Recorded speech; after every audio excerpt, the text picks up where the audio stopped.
have just so many misperceptions of who we are being perpetuated, so much fraudulent representation of Black people being pushed throughout the world, not just by white folks, but by Black folks. You've got false leadership out here. You got people out here just making you look crazy. You got rappers, some of them, not all of them, but some of them, about as ignorant as the day is long. Y'all know what I'm talking about. Come on now. I love hip hop, but y'all know some of these rappers are stupid, crazy, self-destructive, and just as bad as the damn KKK. And basically you're getting a whole lot of just misrepresentation on your people. And so, we got some choices, right? We could go and hold a march and saying "We Shall Overcome" and call up Al Sharpton, and maybe he can come by and bring his perm with him and give a little speech and make everybody feel better. Or we could go beg white folks to make better movies, right? We could beg white people to stop being white and to stop doing what they've been doing for hundreds of years, right? That's an option, right? Or we could, take plan C, which is to build our own, create something that's ours, create something that's better than, the fake Hollywood, create something that's that really reflects the uniqueness and the brilliance and the capability of Black people. So that's what Black Movie Night's all about. Black Movie Night is basically an effort to create an economy. It's working. It's working. Like literally, I think we've crossed well over 100,000 people that have come to the Black Movie Nights. And basically what you're doing is you're creating the mechanisms that develop an industry, right? You need production, distribution, and monetization. So we've got the production. We've got the filmmakers, we got the directors, producers, writers, actors, actresses. We've got all ththese great talented Black people out here. Nobody's more talented than Black people. We know this, right? So you got all these folks out here making great movies, doing great stuff.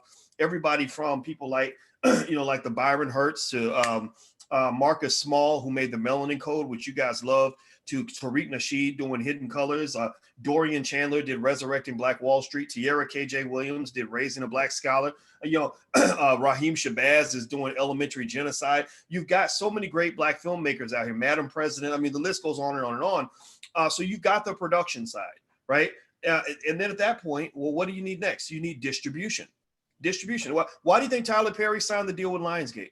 Why do you think that so many Black filmmakers have to, or feel that they have to partner with, companies like Netflix or Lionsgate or Warner Brothers or whatever, right?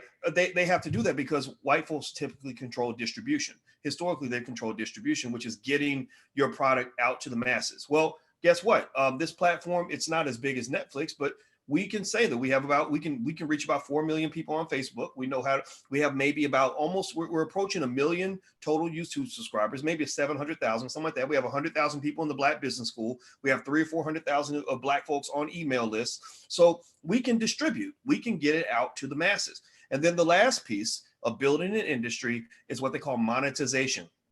And that's easy. That sounds just like it. It is what it sounds like. Right? It's the ability to turn $1 into $1.50, right? And then you rinse and repeat, right? So you invest your money on the front end, you make a great film, you distribute it to the masses, you've got a great group of people that believe in the mission and have a need for the product and support Black businesses and want to be a part of that, which is where you come in, and they support these films. And guess what? For every dollar you put in, you're making $1.50. You can then go back and take that money and reinvest it. Next thing you know, you're making bigger, better projects. You're making blackbuster films, not blockbuster, blackbuster films that have budgets over $1 million. So my prediction is that right out of Black Movie Night, I'm going to lay this out here. This is the vision that I have. This is something I believe we can do. I want us to be able to make a $1 million movie in the Black community. Like, I want us on this very platform to be able to say that we have this film, the budget is over $1 million. And we can confidently make this investment because we know that the audience is there as well. That folks are going to show up for this film the same way Black folks showed up when Disney put out the Black Panther. When Disney put out the Black Panther, y'all made Disney about $1 billion, about $1 billion. And I'm gonna tell you, Disney ain't giving that money back. They're not in the habit of giving money away to Black people, right? They're in the habit of giving money to white people. But we're not mad at Disney. We're not mad at them for doing what they do. What I'm more mad at is when we don't do what we do, right? When we don't do what we can do, right? So don't worry about them doing what they're gonna do. They're gonna keep doing what they do. White folks ain't gonna stop being white, right? They're not gonna stop hustling in their own way. but I want you to focus on doing what you do, which is building businesses and power in your own community. Now, let's go a little bit deeper here. Why is it that tonight on Black Movie Night, we're deviating a little bit? Tonight's movie star, so to speak, typically we show a Black film, we bring in the director. Our goal is to make somebody famous that night. That's the goal, right? So if you have a great Black film and nobody's seeing it, email, let me give you the email address. Somebody type it in so others can see it, because people always ask me to repeat the email address. I'm gonna say it really loud and clear twice. And then if you could, please type it in so that other people can see it, so they can write it down, because we want to help anybody that has something good that they want people to see. The email is producer@flynubianmedia.net. Producer@flynubianmedia. Wait, did I say .net? Wait, crap. I think it's .com. Sorry, I think it's producer. That's so bad. I'm sorry. I said .net. I meant to say .com. See, I messed that up. Producer@flynubianmedia.com. So email producer@flynubianmedia.com and send over your film, send over a link, and we'll review it. We can't promise anything, but we'll take a look and we'll do our best to see what we can do to support you. Anyway, tonight, instead of actually watching a film, I decided that a better film to watch in light of what's going on in this country is a film that stars one of the greatest human beings in the history of this planet by the name of Malcolm X. Malcolm X gave a couple of great speeches. One that I love called the Ballad of the Bullet, and the other one called The House Negro and the Field Negro. And what I thought I could do for you guys is give an interpretation, of the speech that will allow us to figure out how, from the grave, Malcolm can contribute to important conversations that need to be had in the year 2020, in the years 2021 and beyond. You see, right now, you do have a unique opportunity. The world is different, than what it was before. I mean, you really have a scenario that I've never seen. I never thought I'd see this. I remember talking about Black men being killed by the cops in the 1990s and in the 2000s, and nobody listened. Black people didn't listen. Black people told me I was too radical for even talking about this, right? I said, why is it that Black men and women are so invisible? I don't get this. Well, something happens to a white woman, everybody cries, everybody's sad, everybody wants justice. Something happens to 1,000 Black men, 1,000 Black women, nobody cares, right? And I did not understand that. But when you listen to people like Dr. Claude Anderson, who really should be included in these conversations that they're having about, making things right with Black people. You can't talk about making things right with Black people if you're not talking about reparations. Dear white people, all white people who are watching, because there may be some white people in here now, because now they're all interested in Black people stuff. So I'm sure our white subscriber rate has gone up 1,000% in the last 2 weeks, and that's fine. You're welcome. We're not here to hate anybody. We don't hate anybody. We just love ourselves. So our love for ourselves has nothing to do with hating you, even though you're probably thinking that we should hate you or we should be mad at you because of the horrible things you've done, right? But I don't spend time on hate. You're welcome to be here. But seriously, if you want to have a conversation about making things right with Black people, you must discuss reparations.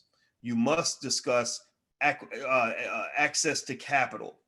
You must discuss the 40 acres and a mule that was promised to Black people right after slavery that was never delivered. You must discuss ways in which Black people can actually get support if you want to be supportive. I'm not going to say no to the support, but it must be with very few strings attached. It can't come in the form of some sort of program run by a white woman that's going to basically train little Black boys into how to grow up and become white women themselves. That's not going to work. It can't come in the form of some overseer package where you're running our schools. No. You don't need to run our schools. You've proven yourselves to be unqualified to run schools that have a majority of Black children. We've let you do that and you screwed it up. Those kids are coming out, they can't hardly read. They don't even know how to spell their parents' names. So no, you can't. We don't want you running this. I'm not saying everybody. I'm not going to speak for everybody. I'm not the representative for all Black people, but I think it's very dangerous for Black people to allow their children to be educated by a bunch of white people. Malcolm X once said, if you recall, that only a fool would let his enemy educate his children, right? So why are you letting those people molest the minds of your kids? That doesn't make any sense. Right. So it might come in the form of supporting independent Black schools like Freedom Home Academy International. We've been in long discussions with them. Marcus Klein who runs that school, one of the best schools in the country. We made a donation. We gave them $5,000 because that's what we can do. We're going to give them some more. We're going to give them a few thousand more. But they don't need $1,000, $5,000, $10,000 donations. They need $100 million. How about that? How about you go in your deep white pockets, and instead of putting $1 billion behind poorly conceived IPOs or startup companies in Silicon Valley, go to a school like a Freedom Home Academy International and give them $100 million with no strings attached, and with the simple request that they go educate as many Black children as possible and use Black teachers to do that. Those are the kinds of things that I want us to look for. What I want us to really be very cautious of is symbolism. They're going to feed you symbolism all day long. Many folks lean on the fact that Black people have very low self-esteem. And when your self-esteem is low, you're just walking around like a little homeless girl looking for somebody to tell you that you're cute because your daddy never did it when you were growing up, right? You're looking for somebody to buy you a bag of Fritos and get you, a pimp to take you to Shake Shack. And then next thing you know, you'll do anything for this man because he's the first man that's ever shown you love. I need y'all to stop acting like political and economic hoes. I'm serious. I need y'all to stop that. I need you to stop whoring yourself out to anybody who pays you a compliment or gives you a fake little award. I encourage you to have enough self-esteem to sit down at the table and demand what you want. Demand what again, I'm not against taking what is owed to us from white folks. If corporations want to step up and write big checks, then I'm happy for all of you that'll take. I'm not going to take those checks. We don't do corporate sponsorships. We don't do government funding with the Black Business School. We like to stay independent. But I want you to get as many of those checks as you can possibly get. And I want you to allocate and deploy those funds in the Black community, but you must think about it in the right way. So why are we watching the Ballot of the Bullet? Well, because these white folks, these same folks that were marching with you last week are going to be asking for your vote next week. I'm not here. I reiterate, I am not here to tell you who to vote for. I'm not here to tell you how to vote, if you should vote. I'm here to tell you to do one thing, think it through and make the best decision that works for you. I'm here to ask you to do one thing. Pursue the thing that we have been fighting for since slavery, which is freedom. That's it. The best thing I can offer you and to support you in is your quest for freedom. So freedom to me means doing what you want to do. That's all freedom. Freedom just means doing what you want to do and not doing what somebody else is telling you to do. If you're doing what somebody else is telling you to do, or you let somebody harass you into doing something, right? Or somebody voter shaming you into voting for a politician that you don't want to support, or letting somebody guilt trip you into doing something, that's not freedom. That's not. Give me a yes or no if you follow what I'm saying. Give me a yes or no. I don't see that as freedom. So when I tell you, when I go out here, think about this, process this for a minute. Here's two things you want to think about in terms of alarm bells that let you know that white folks ain't done being white and America is still America. Two things. One, you're having all these conversations about race, but they're going to the same usual suspects. They're still going to the Al Sharptons. They're ignoring the Dr. Claude Andersons. They're not having a conversation with him about powernomics. They're not talking to Black folks that really know how to run businesses and who really know what the people need. They're going to the same old bougie folks that are utilizing their connection with the Black community as an opportunity for them to build wealth and to get, to become successful individually. Right. That's a huge red flag for me. And I really think that this is also going to translate into something that would only occur during an election year. Much of this is happening because it is an election year. If this were 2019 instead of 2020, most of these conversations would be very different. So I just don't want you to get played by the okie doke. Like Malcolm says, I don't want you to be hoodwinked, bamboozled, run amok, led astray, and all these other things. And there was one more point I was going to make on that, and I lost my point. Damn, I hate when that happens. You ever have a thought that goes in your head and then you're like, that's a good thought, and you try to hold on to it and it just disappears.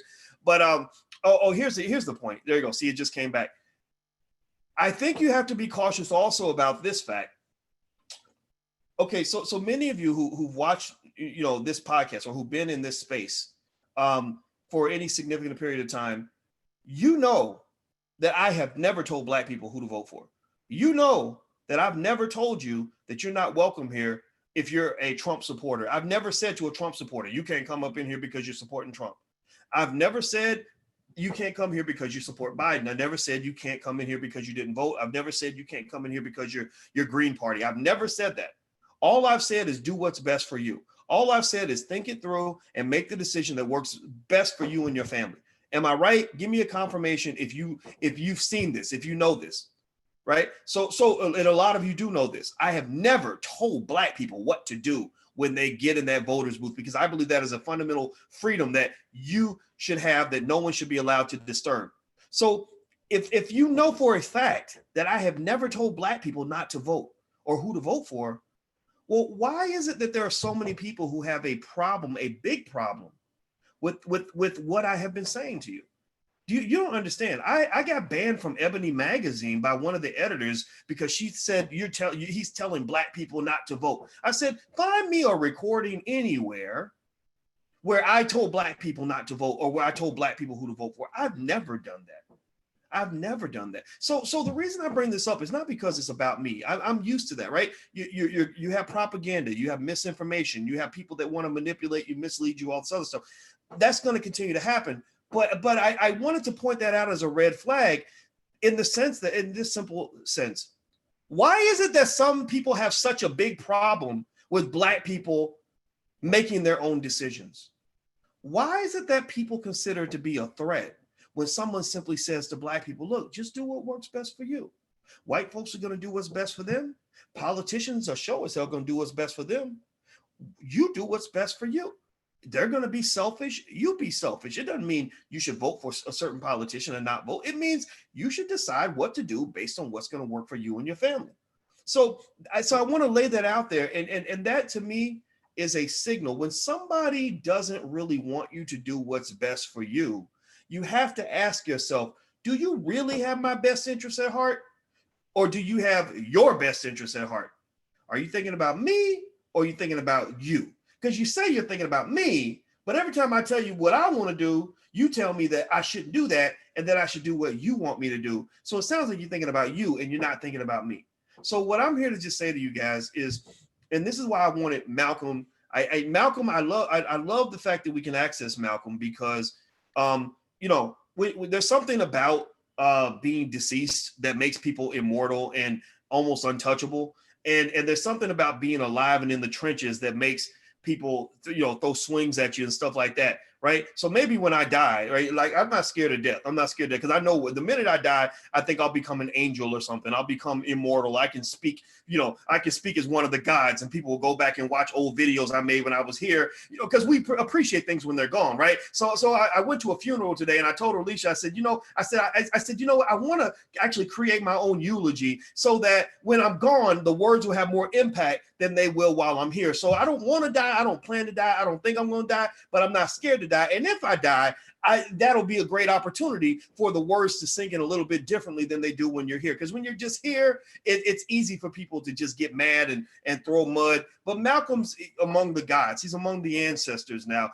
And I want to lean on words from one of the ancestors, one of the most cherished, respected ancestors, one of the greatest human beings in the history of this country, the history of this world, one of the first people that your child should learn about when they go to school.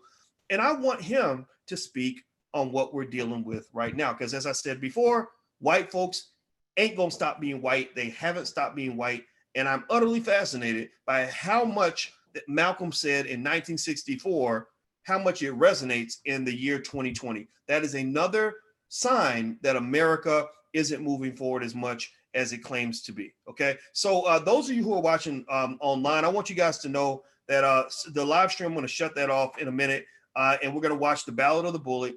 After we're done, I'll give you some key points. We'll break down some key points, and we'll do some Q&A and bounce back. If you want to register, if you want to come on in, you still can. There's still a little bit of space. You can go to blackmovienight.net.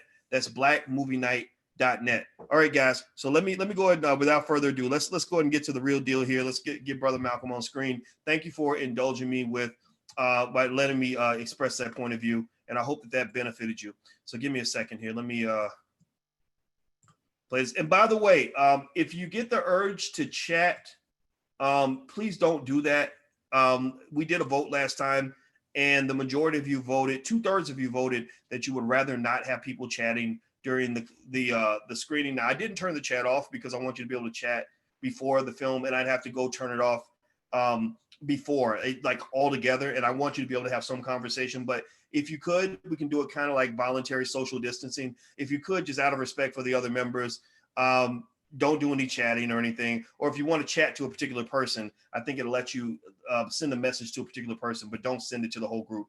That way people won't get upset. But actually the image on the screen is actually the text from the speech. The actual video from the speech, I don't think there's video of the actual speech. So anyway, let's go and get this started. Let me hit the play button here. All right. Okay, here we go. We did a vote last time. Hold on, let me turn some stuff off here. All right. Reverend Cleage, brothers and sisters, and friends, and I see some enemies.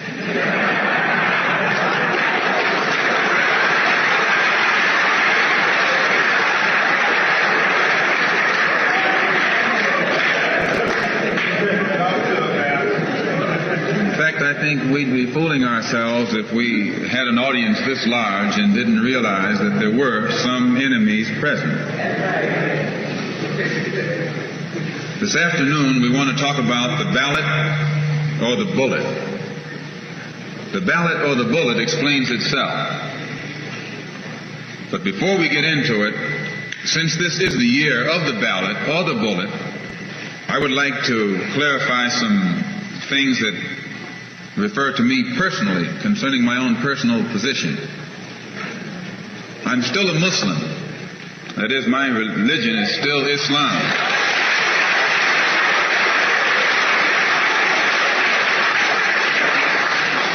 My religion is still Islam. I still credit Mr. Muhammad for what I know and what I am. He's the one who opened my eyes.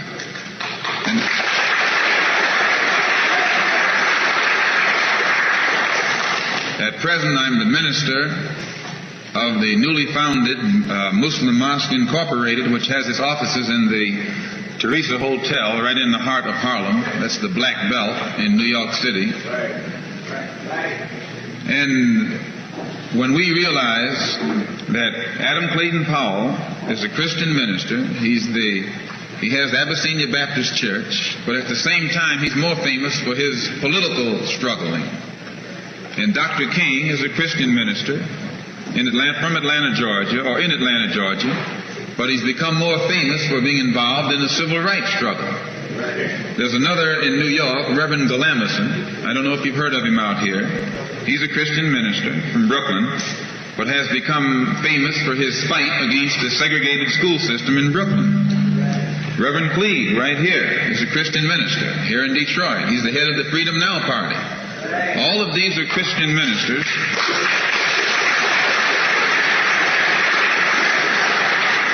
All of these are Christian ministers, but they don't come to us as Christian ministers. They come to us as fighters in some other category. I'm a Muslim minister. The same as they are Christian ministers, I'm a Muslim minister. And I don't believe in fighting today in any one front, but on all fronts.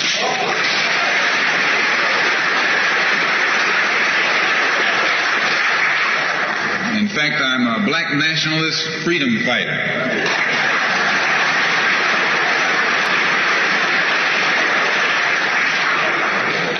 Islam is my religion, but I believe my religion is my personal business.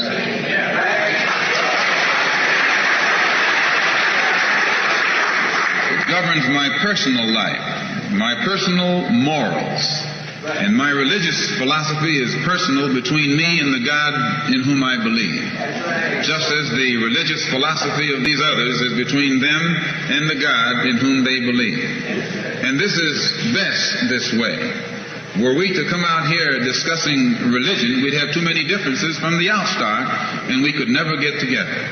So today, though Islam is my religious philosophy, my political, economic, and social philosophy is black nationalism. You and I...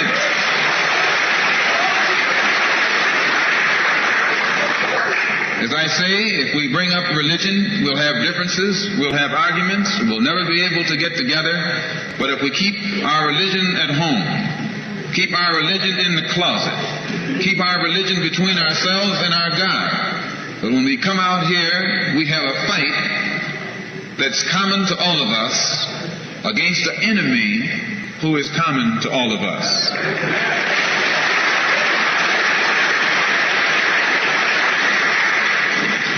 The political philosophy of black nationalism only means that the black man should control the politics and the politicians in his own community. The time when white people can come in our community and get us to vote for them so that they can be our political leaders and tell us what to do and what not to do is long gone.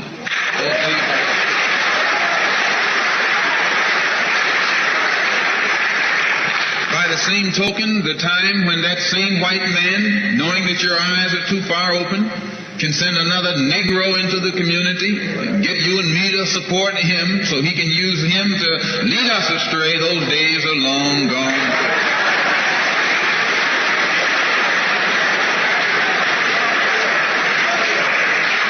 The political philosophy of black nationalism only means that if you and I are going to live in a black community, and that's where we're going to live, because as soon as you move into as soon as you move out of the black community into their community, it's mixed for a period of time, but they are gone, and you're right there all by yourself.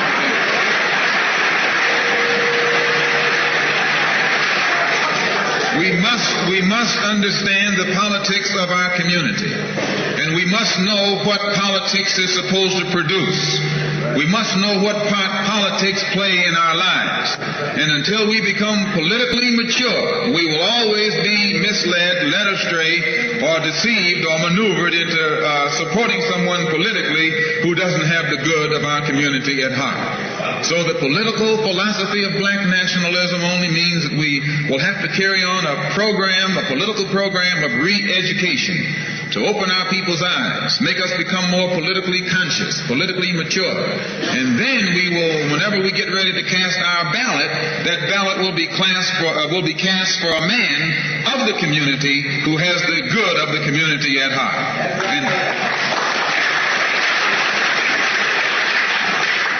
The economic philosophy of black nationalism only means that we should own and operate and control the economy of our community. You would never find, you can't open up a black store in a white community. White man won't even patronize you. And he's not wrong. He got sense enough to look out for himself. And it's you who don't have sense enough to look out for yourself.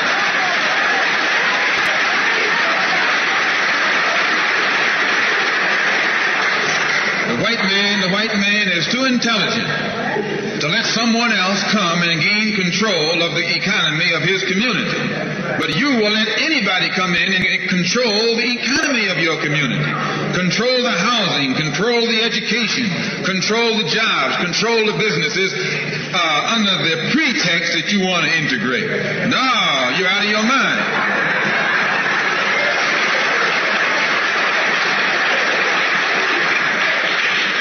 The economic philosophy of black nationalism only means that we have to become involved in a program of re-education to educate our people into the importance of knowing that when you spend your dollar out of the community in which you live, the community in which you spend your money becomes richer and richer. The community out of which you take your money becomes poorer and poorer.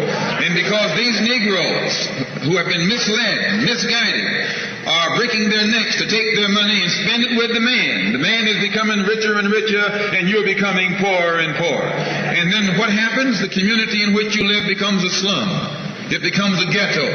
The conditions become run down. And then you have the audacity to complain about poor housing in a run-down community. Why, you run it down yourself when you take your dollar out.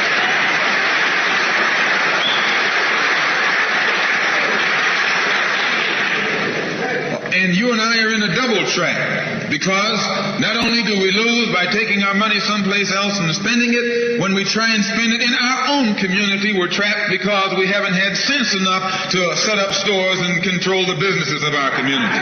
The man who's controlling the stores in our community is a man who doesn't look like we do. He's a man who doesn't even live in the community. So you and I, even when we try and spend our money in the block where we live or the area where we live, we're spending it with a man who, when the sun goes down, takes that basket full of money in another part of the town.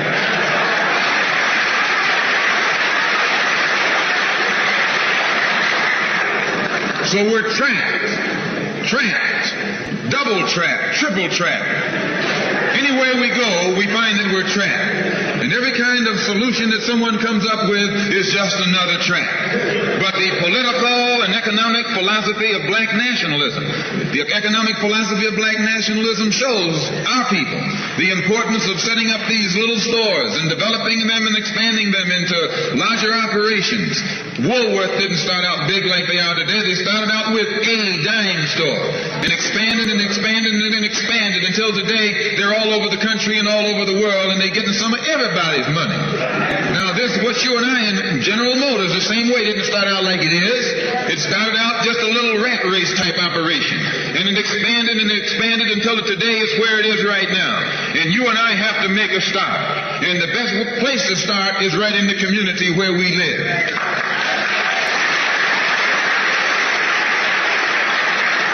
So our people not only have to be re-educated to the importance of supporting black business, but the black man himself has to be made aware of the importance of going into business. And once you and I go into business, we own and operate at least the businesses in our community. What we will be doing is developing a situation wherein we will actually be able to create employment for the people in the community. And once you can create some employment in the community where you live, it will eliminate the necessity of you and me having to act ignorantly and disgracefully, boycotting and picketing some cracker someplace else, trying to beg him for a job.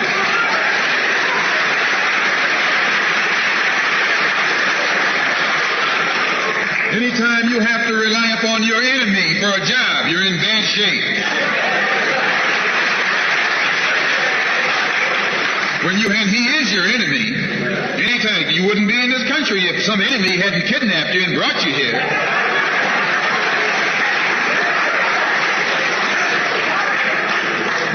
On the other hand, some of you think you came here on the Mayflower.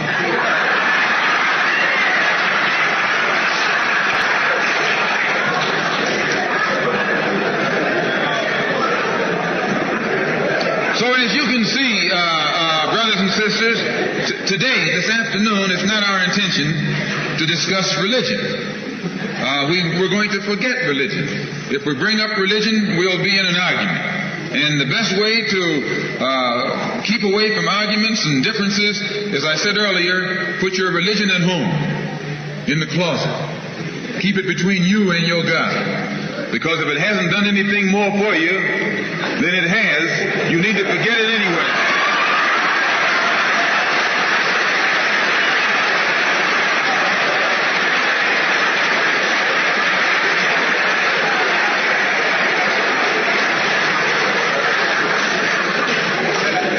Whether you are a Christian or a Muslim or a nationalist, we all have the same problem. They don't hang you because you're a Baptist, they hang you because you're black.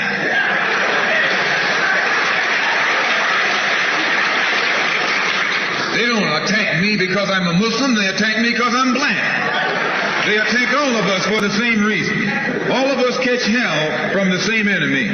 We're all in the same bag, in the same boat. We suffer political oppression, economic exploitation, and social degradation. All of them from the same enemy. The government has failed us. You can't deny that. Anytime you live in the 20th century, 1964, and you walking around here singing, "We shall overcome," the government has failed.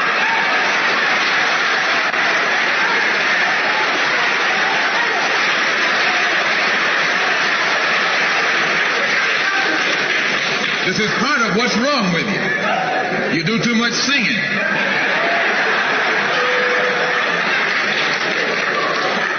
Today it's time to stop singing and start swinging.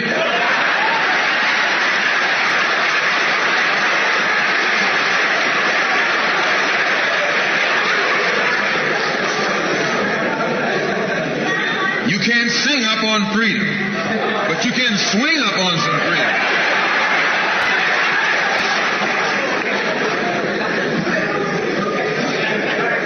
Cassius Clay can sing, but singing didn't help him to become the heavyweight champion of the world. Swinging helped him.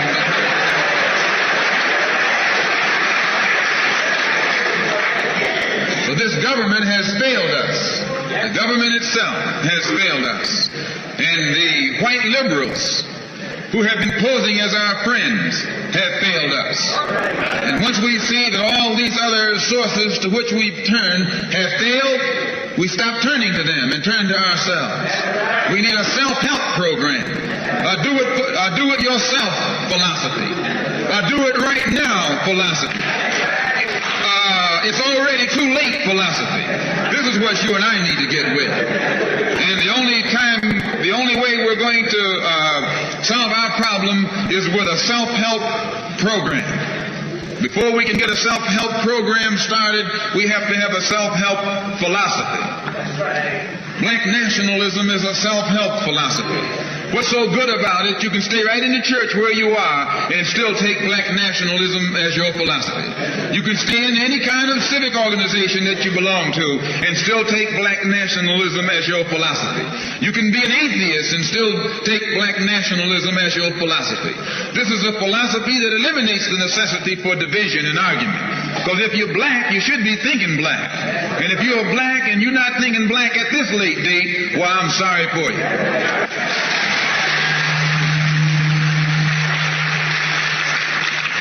Once you change your philosophy, you change your thought pattern.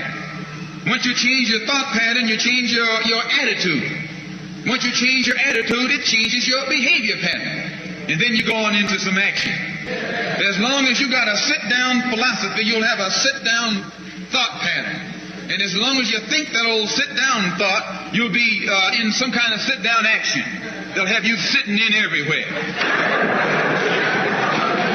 It's not so good to refer to what you're going to do as a sit-in. That right there castrates you. Right there it brings you down. What goes with it? Think of the image of someone sitting. An old woman can sit. An old man can sit. A chump can sit. A coward can sit. Anything can sit. Well, you and I have been sitting long enough, and it's time today for us to start doing some standing and some fighting to back that up.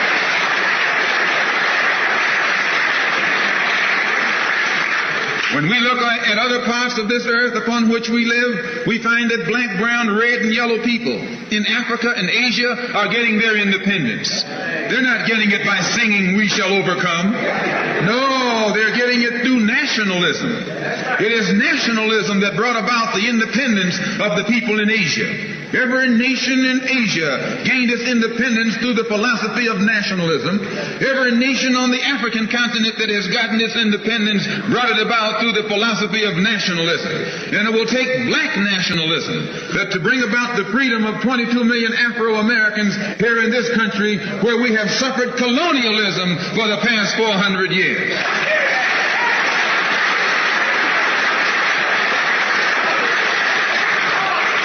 America is just as much a colonial power as England ever was.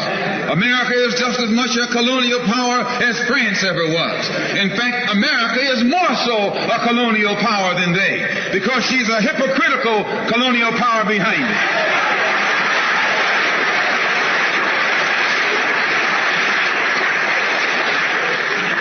What do you call second-class citizenship?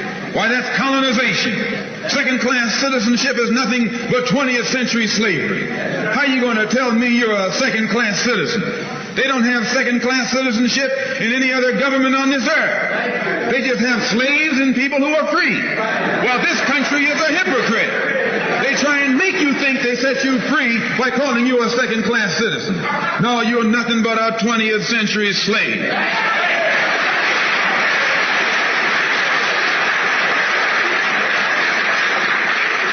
Just as it took nationalism to remove colonialism from Asia and Africa, it'll take black nationalism today to remove colonialism from the backs and the minds of 22 million Afro-Americans here in this country. And 1964 looks like it might be the year of the ballot or the bullet.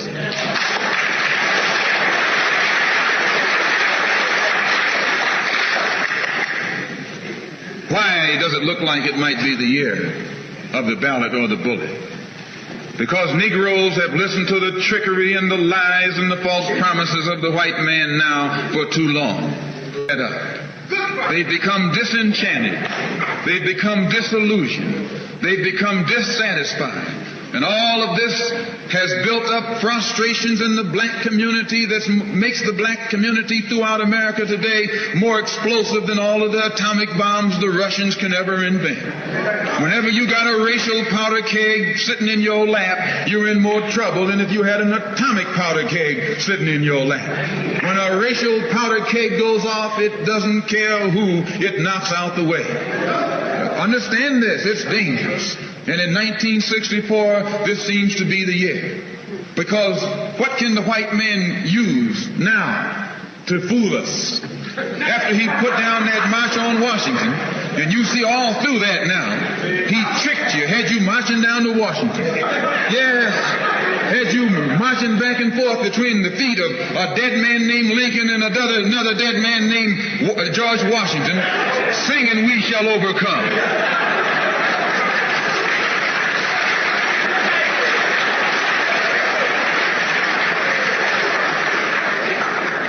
He made a chump out of you. He made a fool out of you. He made you think you were going somewhere, and you end up going nowhere but between Lincoln and Washington. So today our people are disillusioned. They've become disenchanted. They've become dissatisfied. And in their frustrations, they want action. You'll see this young black man, this new generation, asking for the ballot or the book. That old Uncle Tom action is outdated. The young generation don't want to hear anything about the odds are against us. What do we care about odds?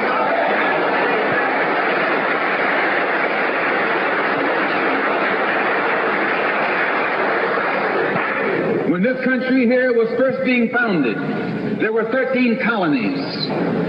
The whites were colonized. They were fed up with this taxation without representation. So some of them stood up and said, liberty or death. I went to a white school over here in Mason, Michigan. The white man made the mistake of letting me read his history books. He made the mistake of teaching me that Patrick Henry was a patriot and George Washington wasn't nothing nonviolent about old Pat or George Washington. Liberty or death was what brought about the freedom of whites in this country from the English.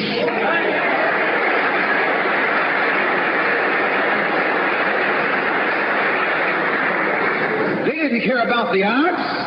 Why, they faced the wrath of the entire British Empire. And in those days, they used to say that the British Empire was so vast and so powerful when the sun would never set on it. This is how big it was. Yet these 13 little scrawny states, tired of taxation without representation, tired of being exploited and oppressed and degraded, told that big British Empire, liberty or death. And here you have 22 million Afro-American black people today catching more hell than Patrick Henry ever saw.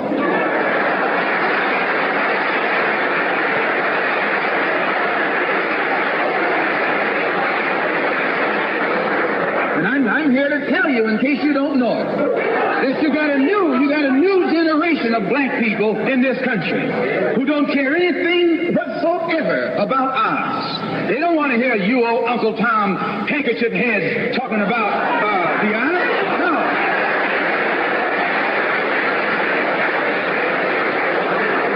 This is a new generation. If they're going to draft these young black men and send them over to Korea or South Vietnam to face 800 million Chinese,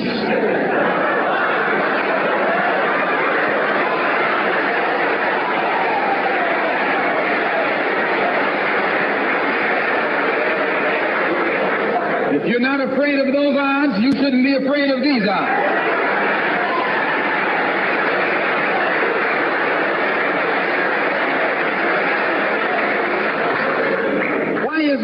Why does this loom to be such an explosive political year? Because this is the year of politics. This is the year when all of the white politicians are going to come into the Negro community. You never see them until election time. You can't blame them until election time. They're going to come in with false promises. And as they make these false promises, they're going to feed our frustrations. And this will only serve to make matters worse. I'm no politician. I'm not even a student of politics. I'm not a Republican, nor a Democrat, nor an American, and got sense enough to know it.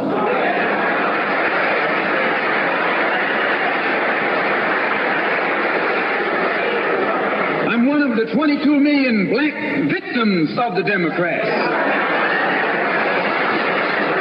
One of the 22 million black victims of the Republicans, and one of the 22 million black victims of Americanism.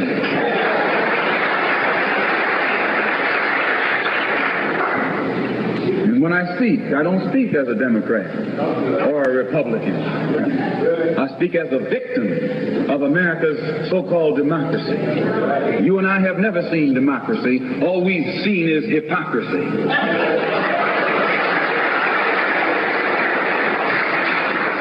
When we open our eyes today and look around America, we see America not through the eyes of someone who has enjoyed the fruits of Americanism. We see America through the eyes of someone who has been the victim of Americanism. We don't see any American dream. We've experienced only the American nightmare.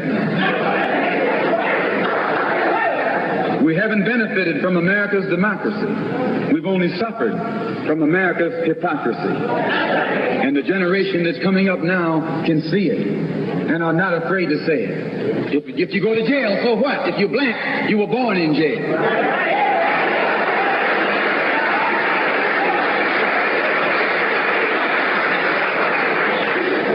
If you're black, you were born in jail.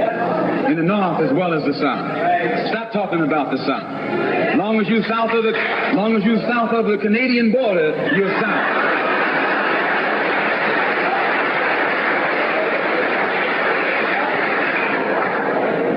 Don't call Governor Wallace a Dixie governor. Romney is a Dixie governor.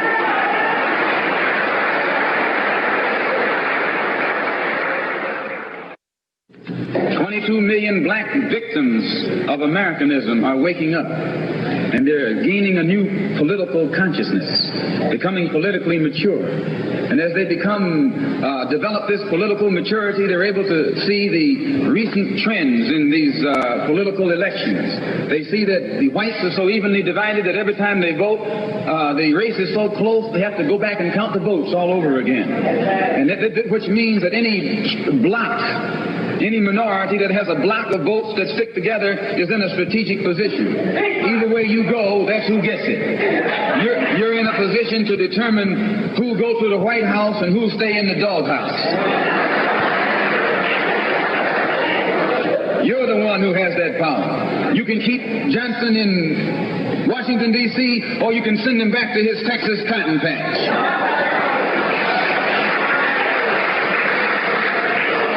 You're the one who sent Kennedy to Washington. You're the one who put the present Democratic administration in Washington, D.C. The whites were evenly divided. It was the fact that you threw 80% of your votes behind the Democrats that put the Democrats in the White House. When you see this, you can see that the Negro vote is the key factor. And despite the fact that you are in a position to be the determining factor, what do you get out of it? The Democrats have been in Washington, D.C. only because of the Negro vote. They've been down there 4 years. And all other legislation they wanted to bring up, they brought it up and gotten it out of the way, and now they bring up you. And now they bring up you. You put them first, and they put you last.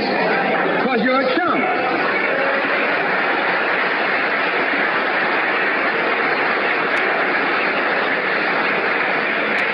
A political chump. In Washington, Washington, D.C., in the House of Representatives, there are 257 who are Democrats. Only 177 are Republicans. In the Senate, there are 67 Democrats.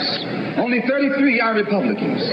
The party that you backed controls 2/3 of the House of Representatives and the Senate, and still they can't keep their promise to you because you're a chump.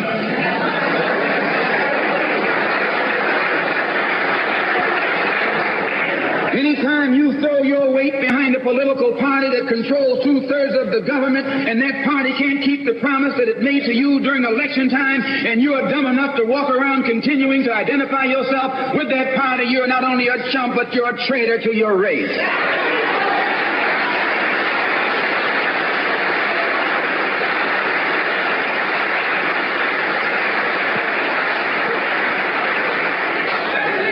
And what kind of alibi do they come up with? They try and pass the buck to the Dixiecrats. Now, back during the days when you were blind, deaf, and dumb, ignorant, politically immature, naturally you went along with that. But today, as your eyes come open and you develop political maturity, you're able to see and think for yourself. And you can see that a Dixiecrat is nothing but a Democrat in disguise. You look at the structure of the government that controls this country. It's controlled by 16 senatorial committees and 20 congressional committees. Of the 16 senatorial committees that run the government, 10 of them are in the hands of Southern segregationists. Of the 20 congressional committees that run the government, 12 of them are in the hands of Southern segregationists. And they're going to tell you and me that the South lost the war.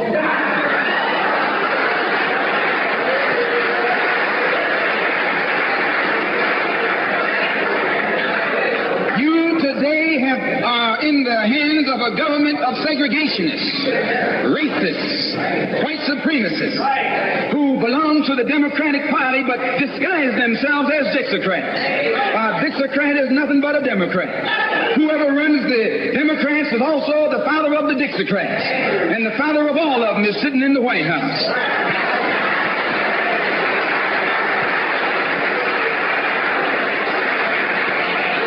I say it again.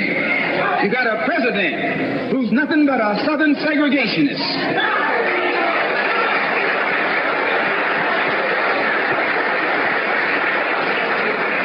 From the state of Texas. They'll lynch you in Texas as quick as they'll lynch you in Mississippi. Only in Texas, they lynch you with a Texas accent. In Mississippi, they lynch you with a Mississippi accent. And the first thing the cracker does when he comes in power, he takes all the Negro leaders and invites them for coffee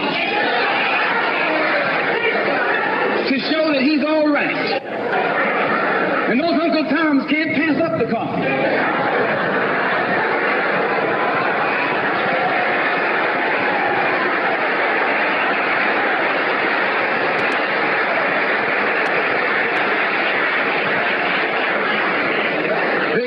From the coffee table telling you and me that this man is all right because he's from the South, and since he's from the South he can deal with the South. And look at the logic that they're using. What about Eastland? He's from the South. Make him the president. If Johnson is a good man because he's from Texas, and being from Texas will if Johnson is a good man because he's from Texas, and being from Texas will enable him to deal with the South, Eastland can deal with the South better than Johnson. Oh, I say, you've been misled. You've been had. You've been took.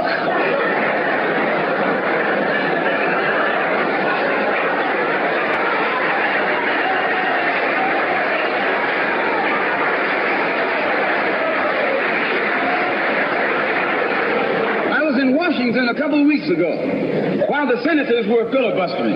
And I noticed in the back of the Senate a huge map. And on this map, it showed the distribution of Negroes in America. And surprisingly, the same senators that were involved in the filibuster were from the states where there were the most Negroes.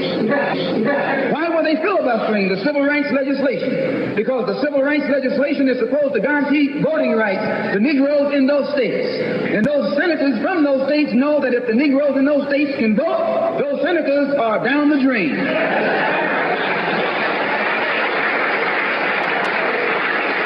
The representatives of those states go down the drain. And in the Constitution of this country, it has a stipulation wherein whenever the rights, the voting rights of people in a certain district are violated, then the representative who's from that particular district, according to the Constitution, is supposed to be expelled from the Congress. Now, if this particular aspect of the Constitution was enforced, why, you wouldn't have a cracker in Washington, D.C.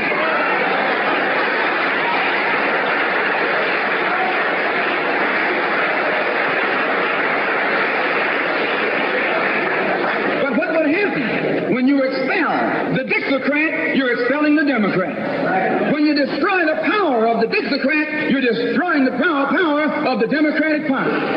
So how in the world can the Democratic Party in the South actually side with you in sincerity when all of its power is based in the South? These Northern Democrats are in cahoots with the Southern Democrats.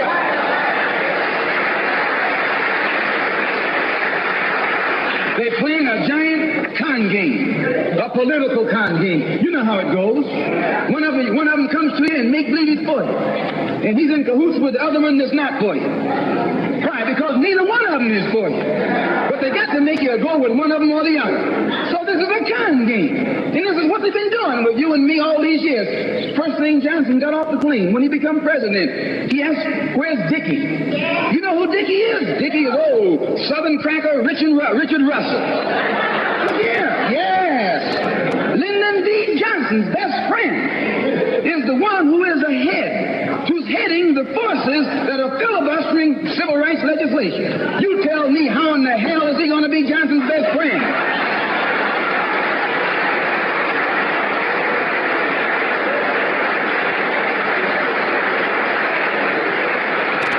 How can Johnson be his friend and your friend too? No, that man is too tricky, especially if his friend is still old Dickie.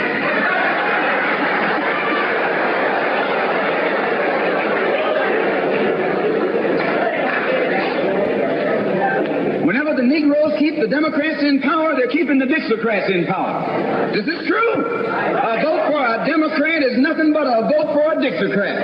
I know you don't like me saying that, but I'm not the kind of person who come here to say what you like. I'm going to tell you the truth whether you like it or not.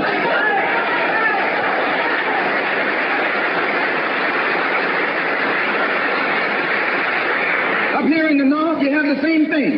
The Democratic Party don't do it. They don't do it that way. They got a thing that they call gerrymandering. They maneuver you out of power. Even though you can vote, they fix it so you're voting for nobody. They got you going and coming. In the South, they're outright political wolves. In the North, they're political foxes. A fox and a wolf are both canine. Both belong to the dog family.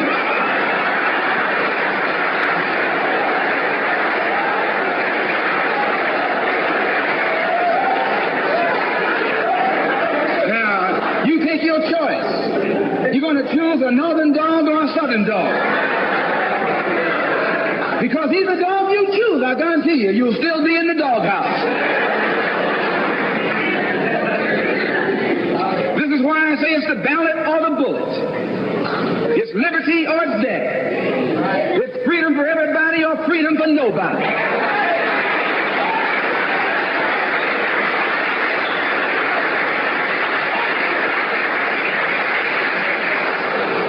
America today finds herself in a unique situation. Historically, revolutions are bloody. Oh, yes, they are. They have never had a bloodless revolution or a nonviolent revolution. That don't happen even in Hollywood.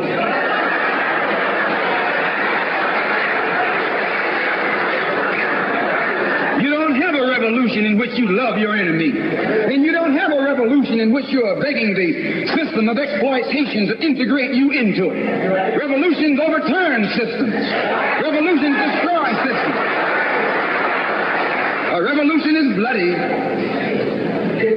But America is in a unique position. She's the only country in history in a position actually to become involved in a bloodless revolution. The Russian Revolution was bloody.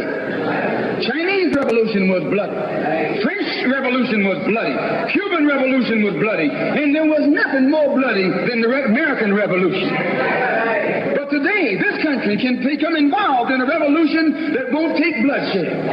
All she's got to do is give the black man in this country everything that's doing. Everything.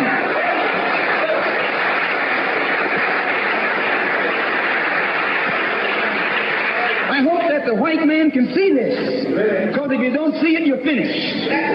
If you don't see it, you're going to become involved in some action in which you don't have a chance.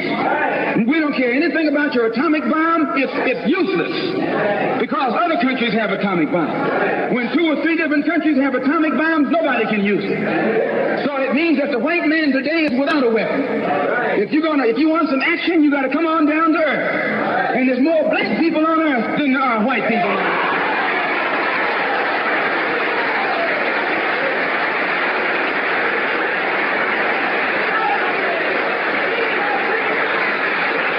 I only got a couple more minutes. The white man can never win another war on the ground. His days of war victory, his days of ground victory are over. Right now, that he's involved in. Tell me where he's winning. Nowhere. Why, some rice eaters ran him out of Korea. Yes, they ran him out of Korea.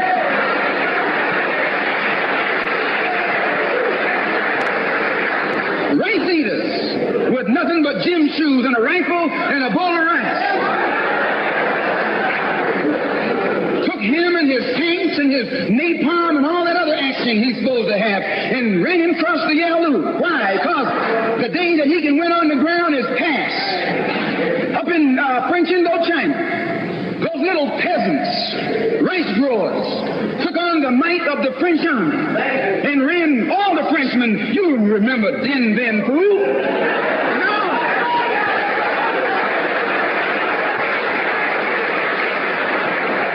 The same thing happened in Algeria, in Africa.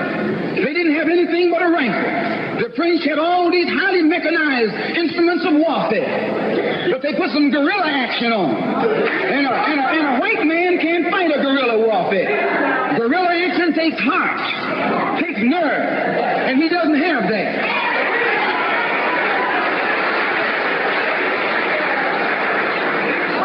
He's brave when he's got tanks. He's brave when he's got planes. He's brave when he's got bombs. He's brave when he got a whole lot of company along with him. But you take that little man from Africa and Asia, turn him loose in the woods with a blade.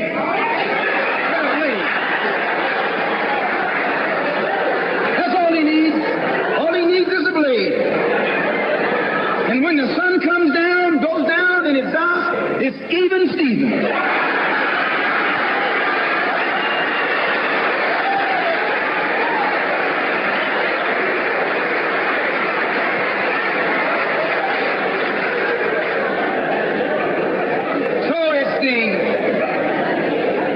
It's the ballot or the bullet. Today our people can see that we're faced with a government conspiracy. This government has failed us. The senators who are filibustering concerning your and my rights, that's the government. Don't say it's Southern senators. This is the government. This is a government filibuster. It's not a segregationist filibuster. It's a government filibuster. Any kind of activity that takes place on the floor of the Congress or the Senate, that's the government. Any kind of dilly-dallying, that's the government. Any kind of pussyfooting, that's the government.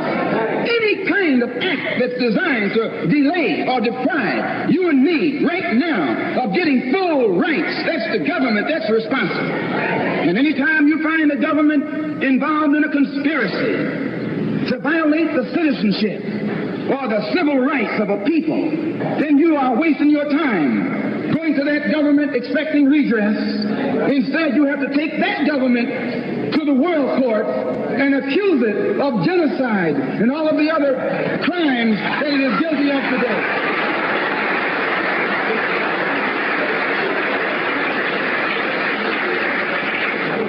So those of us whose political and economic and social philosophy is black nationalism have become involved in the civil rights struggle. We have injected ourselves into the civil rights struggle, and we intend to expand it from the level of civil rights to the level of human rights. As long as you fight it on the level of civil rights, you're under Uncle Sam's jurisdiction. You're going to his court expecting him to correct the problem. He created the problem. He's the criminal. You don't take your case to the criminal, you take your criminal to court.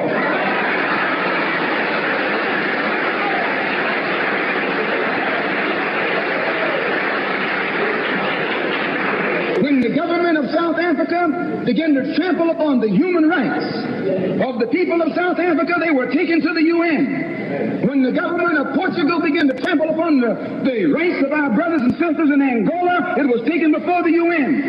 Why, even the white man took the Hungarian question to the UN, and just this week, Chief Justice Goldberg was crying over 3 million Jews in Russia about their human rights, charging Russia with violating the UN Charter because of its mistreatment of the human rights of Jews in Russia. Now you tell me, how can the plight of everybody on this earth reach the halls of the United Nations, and you have 22 million Afro-Americans whose churches are being bombed, whose little girls are being murdered, whose leaders are being shot down in broad daylight? Now you tell me why the leaders of this struggle have never taken it before the United Nations.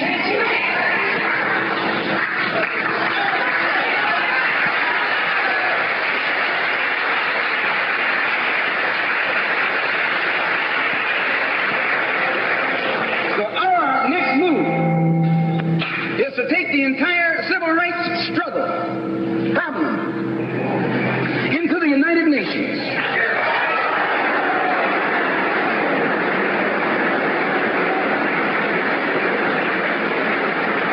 And let the world see that Uncle Sam is guilty of violating the human rights of 22 million Afro, and still has the audacity or the nerve to stand up and represent himself as the leader of the free world.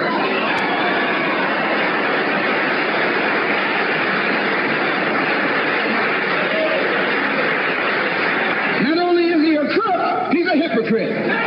Here he is standing up in front of other people, Uncle Sam, with the blood of your and my mothers and fathers on his hands, with the blood dripping down his jaws like a bloody-jawed wolf, and still got the nerve to point his finger at other countries. You can't even get civil rights legislation. And this man has got the nerve to stand up and talk about South Africa, or talk about Nazi Germany, or talk about Portugal. No more days like those.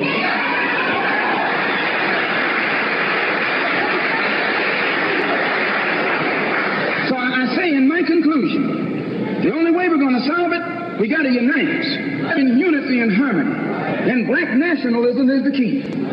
How are we going to overcome the tendency to be at each other's throats that always exists in our neighborhood? And the reason this tendency exists, the strategy of the white man has always been divide and conquer. He keeps us divided in order to conquer us. He tells you, I'm for separation and you for integration, and keep us fighting with each other. No, I'm not for separation and you're not for integration. What you and I are for is freedom.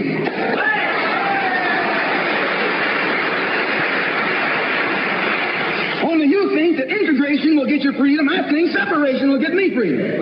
We both got the same objective. We just got different ways of getting at it. So I studied this man, Billy Graham, who preaches white nationalism. That's what he preaches.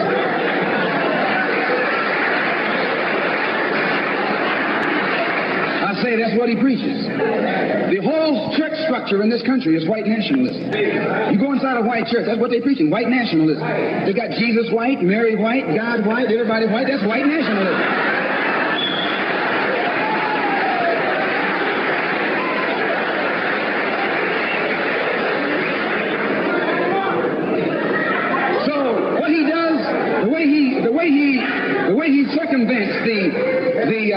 jealousy and envy that he ordinarily would incur among the heads of the church. Whenever you go into an area where the church already is, you're going to run into trouble.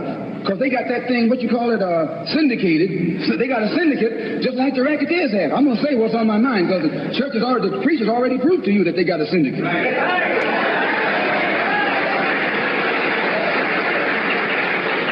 And when you're out in the rackets, whenever you're getting in another man's territory, you know, they gang up on you. And that's the same way with you. You run into the same thing. So how Billy Graham gets around that, instead of going into somebody else's territory like he's going to start a new church, he doesn't try and start a church. He just goes in preaching Christ. And he says, everybody who believes in him, you go wherever you find him. So this helps all the churches, and so since it helps all the churches, they don't fight him. Well, we're going to do the same thing, only our gospel is black nationalism. His gospel is white nationalism, our gospel is black nationalism. And the gospel of black nationalism, as I told you, means you should control the politics of your community, the economy of your community, and all of the society in which you live should be under your control. And once you feel that this philosophy will solve your problem, go join any church where that's preached.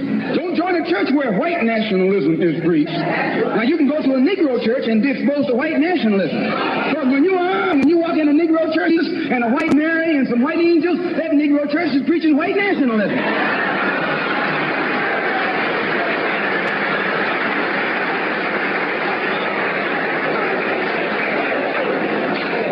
When you go to a church and you see the pastor of that church with a philosophy and a program that's designed to bring black people together and elevate black people, join that church.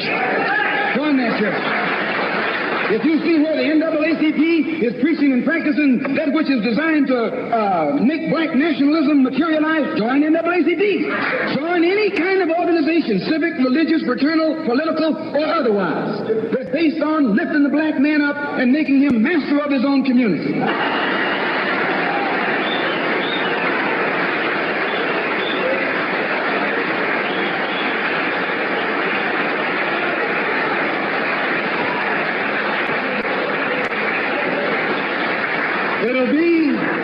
It'll be the ballot, or it'll be the bullet. It'll be liberty, or it'll be death. And if you're not ready to pay that price, don't use the word freedom in your vocabulary. One more thing. I was on a program in Illinois recently with Senator Paul Douglas, a so-called liberal, so-called Democrat, so-called white man. At which time he told me that our African brothers were not interested in us in Africa. He says the Africans aren't interested in the American Negro. I knew he was lying. But during the next 2 or 3 weeks, it's my intention and plan to make a tour of our African homeland. And I hope that when I come back, I'll be able to come back and let you know how our African brothers and sisters feel toward us.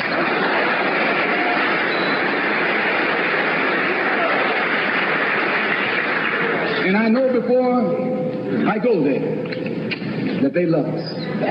We're one. We're the same.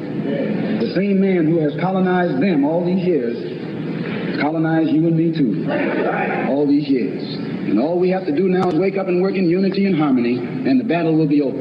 I want to thank the Freedom Now Party and the Goal. I want to thank Milton and Richard Henry for inviting me here this afternoon, and also Reverend Clegg. And I want them to know that anything that I can ever do at any time to work with anybody in any kind of program that is sincerely designed to eliminate the political, the economic, and the social evils that confront all of our people in Detroit and elsewhere, all they got to do is give me a telephone call and I'll be on the next jet right on into the city.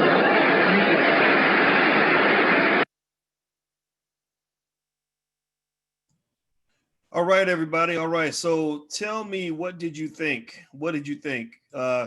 Give Malcolm, Malcolm's watching from the grave because we had to finish his work. So tell me what you guys thought of the speech. How did it affect you? Did it impact you? I don't know how many of you have actually had a chance to listen to the speech in its entirety, but I thought that we really need to do school church today so that we can figure out who the heck we are and really formalize a discussion that centers our minds on what it is we have to do in the environment that we're in. Now, one thing I want to tell you guys is that I was actually going to try to cover two speeches tonight But I'm not going to do that because I feel that each one deserves its own individual attention. The Ballad of the Bullet is such a powerful speech. And I was just going through and I was making all these notes on just, these gems that were sort of picked up in the speech. And I just said, oh my gosh, I can't, there's no way I could talk about both of these speeches in the same night because there's so much, it's so heavy. And what I love about it, here's what I love about listening to Malcolm X. It's similar to how I feel when I listen to Dr. Claude Anderson. I love listening to people who are not feeding Black people bullshit. I love listening to people who are giving Black people solutions, encouraging us to be courageous, encouraging us to be confident, encouraging us to demand and to fight for the things that we truly deserve. I like that. I like people that raise the bar for our people in terms of challenging all of us to really think carefully about this thing that we're in. Really think carefully about it, because if you don't, what's going to happen is you're going to end up super frustrated. I remember when I was in graduate school, and I remember feeling, angry as a Black man. Like James Baldwin used to say that, to be Black and conscious is to be just in a perpetual state of rage. He said it more eloquently than me. He's an eloquent man, but you know what I'm talking about. Just pissed off all the time. And I remember I talked to, I told you I'm lucky I'm marrying a therapist, because I had to talk about that. I said, I think I needed a lot of therapy just from being a Black man, because I was so mad all the time. And I felt like I had to use, Scotch tape and Elmer's glue to put together and build a life and build a career and build a pathway to success that went outside of the racism that I was dealing with. And I said, my God, here I am. I have a PhD in finance. I was the only Black man on the planet to get a PhD in finance when I got my PhD. That year that I got it, that particular year, there was no other Black person on the planet that got a PhD in finance. So, all these universities had these diversity statements, and we want to have minority Black professors or whatever. And it was bullshit. It was all bullshit. And I remember getting hired at Syracuse University and being so mad. I said, how am I supposed to succeed in this environment? You don't value me. You don't value the things I care about. When I tell you that I want to do research on Black people, you tell me that that's not important enough, right? You brought me in that before, the year before I got there. I remember there were 90 professors in the entire business school and no Black people at all. So I had no mentors, so they're like, oh, we want you to go publish in these white journals that white guys run. And it was an old boys club. You had to have friends. You had to have somebody that got you in. I was like, I don't know these people. I don't understand them. They don't understand me. I didn't know what to do. I remember just being like angry and thinking, what am I supposed to do with this? So the reason I bring that up is because, it's easy to be confused when you're Black. It's real easy to be confused. I remember being in my 20s and hearing even successful Black people tell me the pathway to success. And a lot of the pathway to so-called success came off to me like a whole bunch of step and fetch it Uncle Tommen that I was like, this is stupid. I don't want to do this. You mean I have to go around and pretend to be ignorant and kiss up to these terrible people in order for me to even have a job? It was very emasculating, or when you're listening to so-called Black leaders and they're all these sort of preachers who are telling you that you're too angry. I don't know if anybody else has ever been the angry Black man or the angry Black woman and had Black people tell you that you shouldn't be mad and that you should, sort of embrace this peace and love kind of thing. And that's how we got to where we are, right? When they're teaching you that false history, where they're teaching you that the way we got to where we are as Black people is that everybody in the 1960s was going to church and locking arms and singing "We Shall Overcome" and letting white people beat the shit out of them so you could get a chance to go sit in a Woolworths. You know what I'm talking about? Those stories. And they would tell you that, like some white teachers tell, well, this is our Dr. King was a man of peace, a man of love. And you look at America, and America's not a country of peace. America's not a country of love. America's a country of violence. America's a country that has more guns than people. America's a country that has achieved almost everything by fighting somebody. So you mean to tell me that we're the only ones sitting around literally letting people beat us into a coma and hoping that somebody puts it on TV so that somebody will feel sorry for us enough that they'll give us some civil rights that they can easily take away with another vote? I didn't get that. It was very confusing for me. and I did not understand how a watered down, weak, emasculated black man could ever become a powerful human being and self-determined. And I'm not saying that that's what Dr. King was, but I'm saying that there's a whole other side of Black history where you've got the Malcolm X's, you've got the Marcus Garveys that they don't teach about. You've got the Dr. Claude Andersons that they don't teach about. And I love having Dr. Claude Anderson come in, and we do that on Powernomics Thursdays. I love when he comes in because he's the guy that says, I was there for all of it. Dr. Claude Anderson is maybe slightly younger than Malcolm X or Martin Luther King would be if they were still alive. And he said, I was there for all of it. And I was not there for none of that, hold hands, march in peace. We shall overcome. Let white people beat you upside the head so you can get an opportunity to go give them all your money. He wasn't down for that. Now, I'm not saying that the civil rights struggle was not valuable. I'm not saying it didn't add value. I'm saying that your education is horrifically incomplete. What you've been trained on, what you've been taught is wrong. What you've been taught is not the whole story. You've been taught in a way where you are like a domesticated house cat that's had his claws cut off, and you've been neutered intellectually to the point where you don't know which way is up. And so I think it's important for us, at the very least right now, today, we have to make sure that when it comes to the education of ourselves, each other, and our children, that we control all of that. Right. So let's go back to what Malcolm talked about. He talked about a philosophy of Black nationalism. If you want to put a label on it, let's put a label on it. Black nationalism. And I'm hesitant to put a label on it because, every title has a stigma attached, right? Some people think that being a Black nationalist or believing that Black people can do for self, that's either a foolhardy strategy, or that you're too radical to fit in, or that you're too Black to make people comfortable. Even Black people are uncomfortable around you. Well, I would say that we need to reconsider that.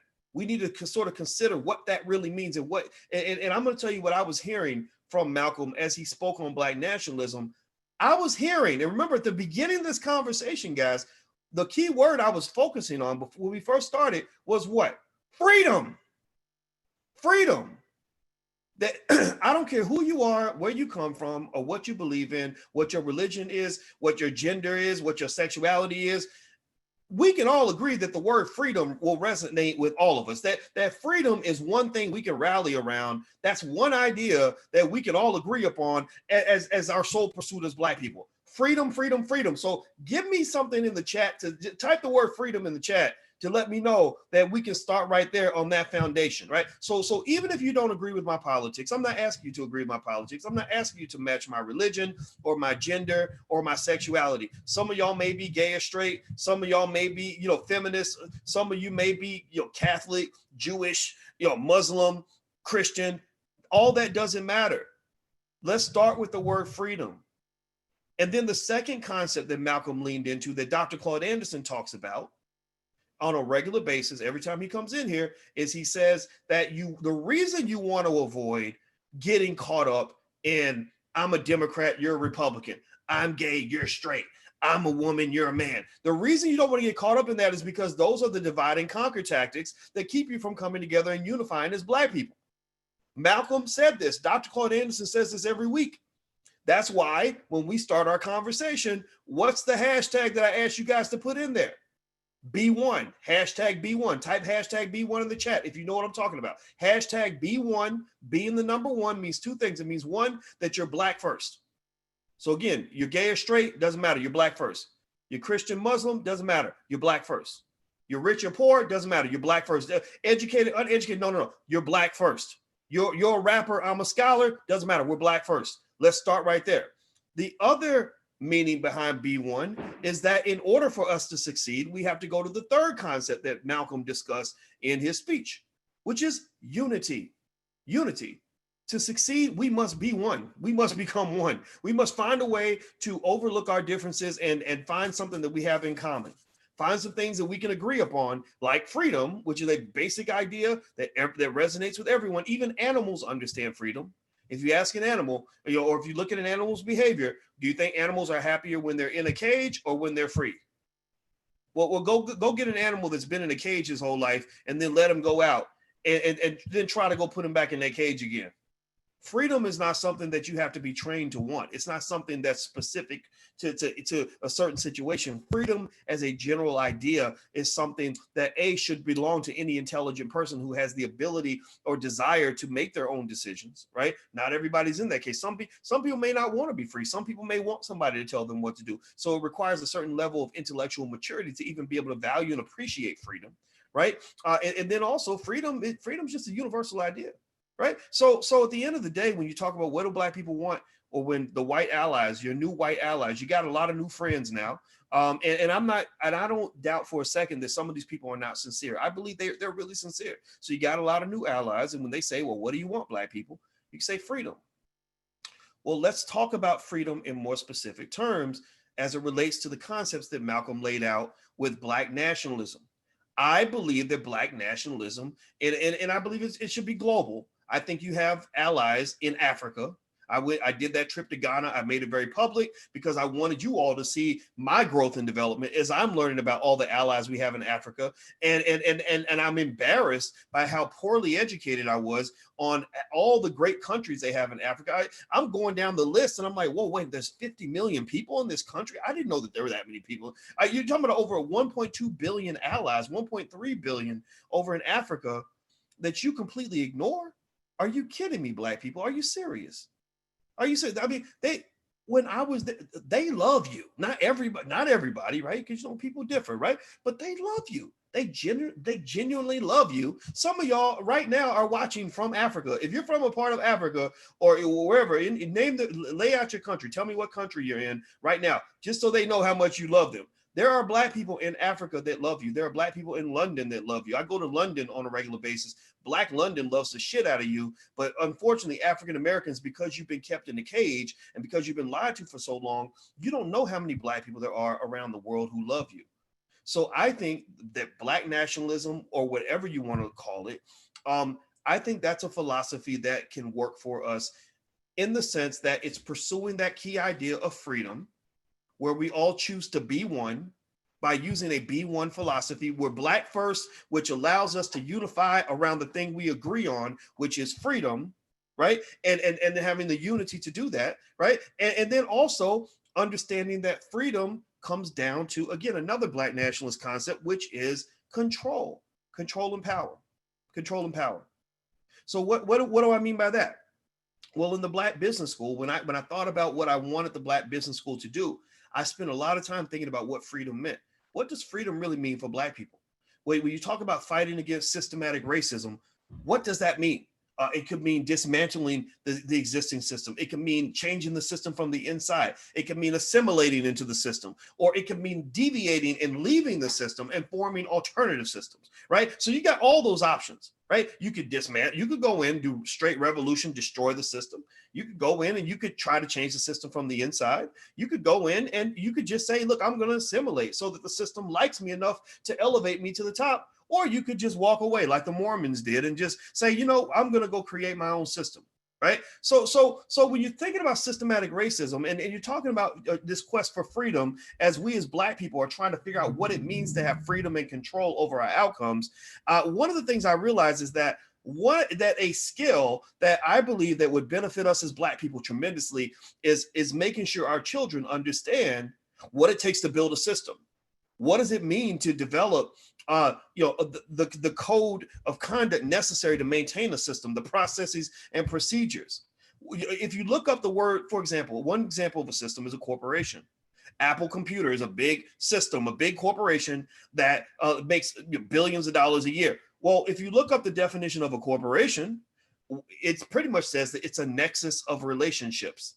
It's an agreement amongst a group of people to operate based on a certain set of codes and principles that they all must follow. If you work for Apple, then you have to follow the Apple rules and procedures manual. Or if you work in the store, you got to wear the little Apple logo on your shirt, right? Or at Apple, this is how we approach the customer. At Apple, this is how we make our computers. At Apple, this is how we deal with each other in the workspace, right? So for Black people, when you're talking about developing your quest or following through on your quest for freedom and power and control, and you're talking about deviating from systems or getting away from systems that oppress you, then you have to understand what it means to be on code.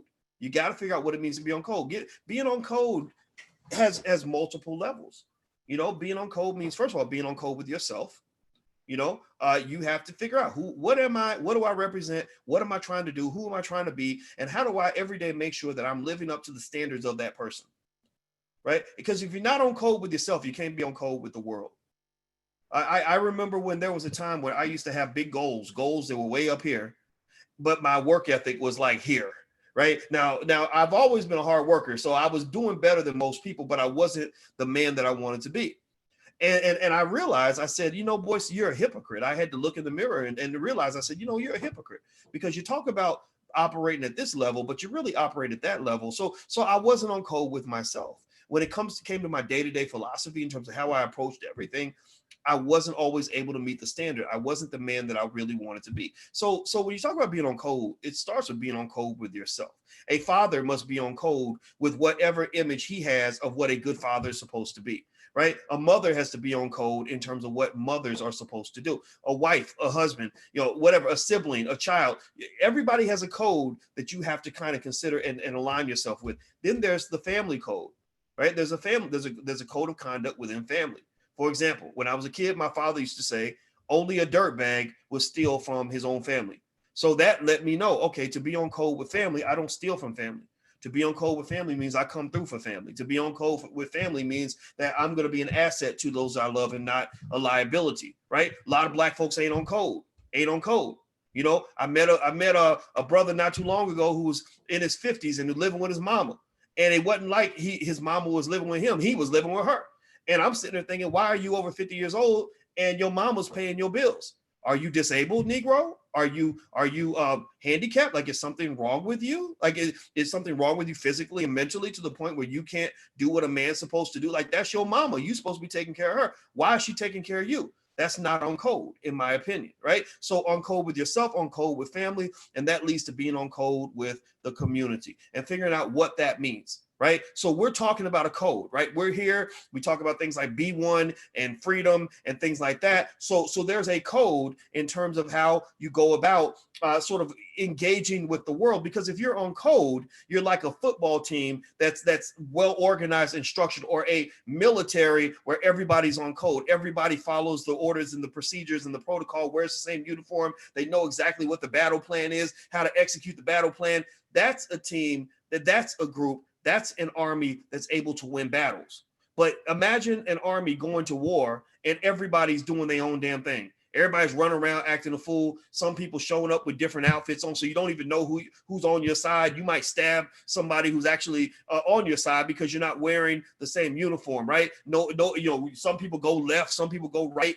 There's no understanding, there's no communication, no connection in terms of understanding how to take on the enemy. Well, a group like that is going to be destroyed. They're going to be killed. You're going to be slaughtered on the battlefield, right? So being on code is really, really important. And so one of the things that we do in these conversations is I'm humbly suggesting, I'm not here to tell anybody what to do. I'm humbly suggesting ways that we can be on code, not so much in a way where you got to come to my house and we got to be a military right then and there. I'm talking about just being on code with your damn kids, man. I'm talking about understanding, like coming to an understanding where we can start with that principle of freedom that we all agree upon. We can start with another principle we agree upon. We can building blocks. We start with freedom. We agree on that. Next building block, we agree that we're Black first. We're B1, hashtag B1 in the chat, right? Then we go to another code that I've laid out for you guys that I'm hoping that you guys will consider. You've heard me mention it before. It's what we call the Black Core of Three. The Black Core of Three means that Black people should educate our own children, create our own jobs, and support Black businesses, right? This goes back to Malcolm's Black nationalist philosophy of control. You control your shit. When it comes to what happens in your neighborhood, you control that. When it comes to what happens in your family, you damn sure better control that. When it comes to what happens in your life, you control that, right? He talks extensively about controlling the politics of your community. And not spending so much time trying to make friends that you forget about the importance of protecting what you have. I think about, a little kid that's in middle school, and he's trying to make friends, and he's worried that other kids won't like him. So he goes around and he's giving his lunch money away to other kids, or his mama makes him a good sandwich and he wants somebody to be his friend. So he gives him his sandwich and then he goes hungry. That's kind of what Black people do. We give away power and control. We give away resources. We give away so much of who we are just so we can make friends, just so we can get caught up in the symbolism, right? And right now you're getting an overdose of symbolism from the rest of the world that is trying to get on board with some idea of what it means for Black lives to matter. And this is where, in my opinion, in 2020, we're going to jump back and forth between 1964 and 2020. In 2020, this is where you show them that you have self-esteem. This is where you show them that you're going to drive a hard bargain. This is where you say to them, look, I know you want to be my friend and I really appreciate it, but we need to talk about that $14.7 trillion in reparations. And we need to have a serious conversation about that. How are you going to vote when they bring up the reparations package? Are you going to support that? Because if you don't support that, then you can't be my friend. I'm holding my friendship for ransom until you pay up. If you don't pay up, then everything else that you've given me is a bunch of bullshit. Like I really appreciate the fact that you spray painted Black Lives Matter on the biggest street in town. God bless you for that. That's really not that's going to be a lot for you to clean up, because I already knew Black Lives Matter. I didn't really need you to tell me that. I didn't need you to validate that, because I kind of already knew that. But the fact that you did it, I think that's really cool. But you're going to enjoy that more than me, because painting Black Lives Matter on that street allows you to feel less guilty for the horrible shit that you've done to us over the last 400 years. It also allows you to somehow feel that I'm stupid enough that I'm going to let you get away with a $14.7 trillion debt. You owe us $14.7 trillion. You think I'm going to forget about that because you painted Black Lives Matter on the street. I appreciate you painting Black Lives Matter on the street, but that issue has nothing to do with the other. The other is that you owe us some money and you better pay up. And if you don't pay up, we're going to have a problem. I won't be your friend, right? So I think that this is an opportunity for you to let them know what you want and what the Black agenda looks like to you. So going back, let's keep going, but we're going to keep leaning on this word freedom. And I love the fact that Malcolm kept saying that word. And so freedom, what else does that mean? Well, it also means this. I read somewhere that corporations have given, I don't know how many hundreds of millions, or maybe it's billions of dollars to Black initiatives, right? Because of the George Floyd situation, many corporations have all made these announcements, and you've seen them. Bank of America is going to give X billions of dollars or $1 billion fund or whatever for Black people. I guess they're going to call it the Black People Fund. I don't know what that means. PayPal is going to, allocate, I forgot how many hundreds of millions of dollars. All these major corporations are going to, lay all this money out because they're all suddenly feeling guilty because they all watched George Floyd die.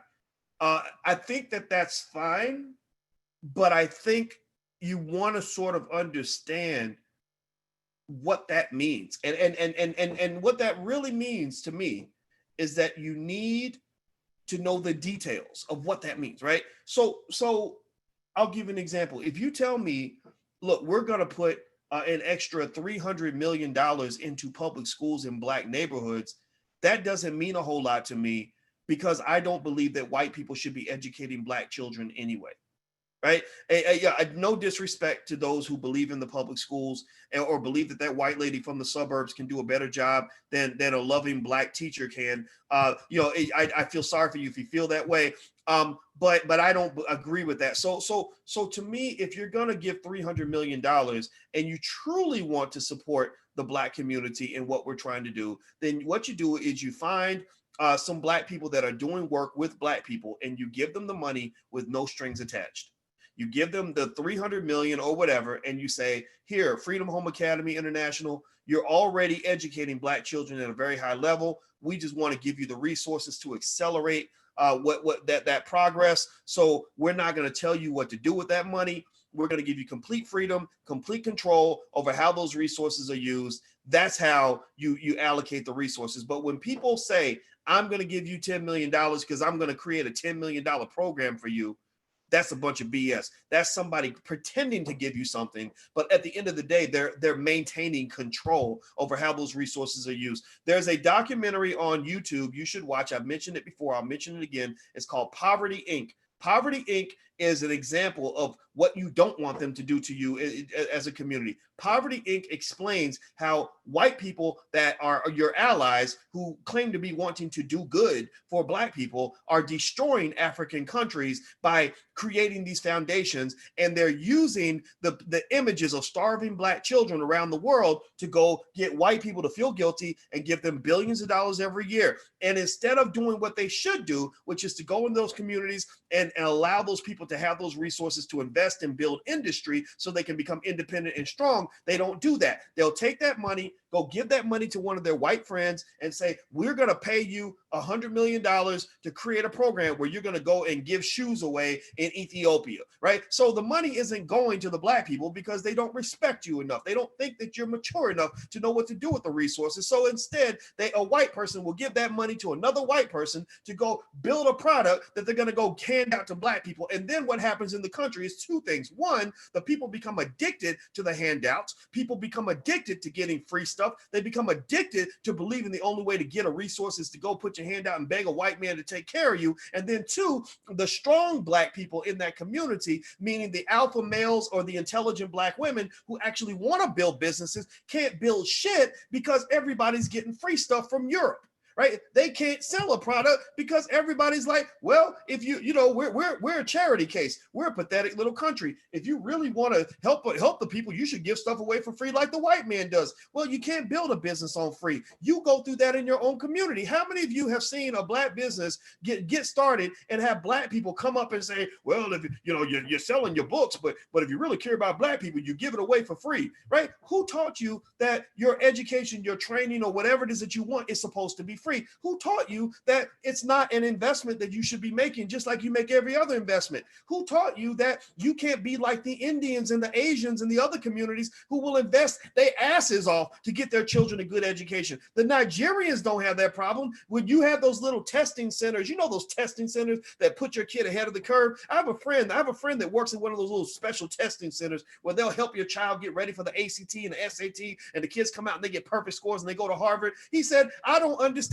He said, Asian parents will break down the damn door and spend their last dollar to send their child to the program. He said, the Nigerian families will damn near want to come and tackle your ass to get their kid in the program. He said, the Indian parents clamor. They're waiting on the waiting list to get in. He said, the African-American parents are like, well, it should be free. I can't afford to give my child an education, but your child is wearing a damn pair of $200 Jordans. Seriously, you went to the Beyonce concerts and you went to see the Black Panther and gave Disney $1.7 billion, but you can't afford to educate your own child? Really? Well, part of that's not your fault. Part of that is because you have been hoodwinked, bamboozled, run amok, led astray, played in the same way they play the African countries with Poverty Inc. So the strongest people in Africa are the ones who are saying to those white do-gooder organizations, they're saying, get the fuck out. They're like, get out of here. We don't want your charity because we are not a charity case. We are the original man. We are Africa. We are strong. We're stronger than you. And that's why you fear us. And that's why you keep us disabled. But we're only going to get strong if you get out of here with that nonsense where you're treating us like we're disabled. Black people are not disabled. Black people are not handicapped. In order for you to even identify even one iota with anything that Malcolm X just said, in order for you to identify with anything that great Black man just said about Black nationalism and doing for self, you must have a commitment to self-empowerment. You must have a commitment to strength. You must have some commitment to understanding the basic idea that there must be a sacrifice in order for you to gain. That's all investment is. Investment is where I teach investing all the time. All investment is making a sacrifice today so you can have more tomorrow. The more you sacrifice, the more you gain. You knew that since you were a kid. You knew that when you played a sport, that the harder you practice, the more games you were going to win. And if you weren't winning enough games, you needed to go back and practice harder. Well, part of the reason that we don't have a harvest is because we're not trained to plant the seed. We're not trained early to make tremendous sacrifices to have tremendous gains down the line. Everything's about instant gratification, instant gratification, instant gratification, because somebody convinced a big segment of our community that being black is the same as being disabled, that you are no different from the retarded kid in the back of the room, that you hardworking, big, strong black men, intelligent black men should sit around and whine and cry about how hard it is to be black and hope that some white person feels sorry for them enough to give them some charity. That is about as pathetic as you can get, and you can't build a community off of that. You can't build a community off of weak, pathetic little wimpy ass black men. You just can't. It's not possible. So that's why Malcolm uses examples. Now, Malcolm's a certain kind of leader. Malcolm used examples of, like the American Revolution. He talked about Patrick Henry saying, give me liberty or give me death, right? So Malcolm was a guy, Malcolm was not digestible for everybody, right? Malcolm's approach is basically saying, do you want this or do you not want this? He said the price of freedom is death. And I agree with that. But the lucky thing about being American, in my opinion, the lucky thing that you have about being in this country is that you don't actually have to die in order to obtain your freedom. I don't think death is a requirement for you to move forward and to build the things that you want to build. I think that you're lucky, you're extremely blessed that you live in a place where there's enough wiggle room for you to get together and do certain things. I've never met a white man who ever stopped me from reading a book. I've never run into a white man who ever told me I can't, form an LLC and start a business. I've never met a white man who told me that I can't teach my own children, right? So you're actually kind of lucky in that regard. But at the end of the day, if you don't understand the nature of sacrifice and have the willingness to sacrifice, and the willingness to sacrifice in a patient framework that will allow you to harvest something later on down the line, then you should probably just get the fuck out of this podcast right now. You should probably leave. You need to go because I don't know where you're going to fit in any of this. You can't because you can't win if you're not ready to fight for something. So let me point out a couple of things Malcolm mentioned in the Ballad of the Bullet speech that I want you to kind of walk away with as well. Remember, the key words today are freedom, being black first, owning and controlling. So one key point, this is something I think Malcolm would agree with. Actually, he talked about this very early in the speech, and I believe that this is something you can take to your children, and this is something that will change their lives. We need one thing in our community for sure. We need a generation of black people that are obsessively committed to the ownership and control of resources. We need a generation in our community that is as obsessed with the ownership of land as we are with knowing how to dribble a basketball and throw a football. We need a generation of black people that are as obsessed with owning stock as we are with knowing how to memorize Cardi B lyrics. We need a generation of black people who are as obsessed with starting businesses as we are with learning the latest dance that our favorite rappers doing.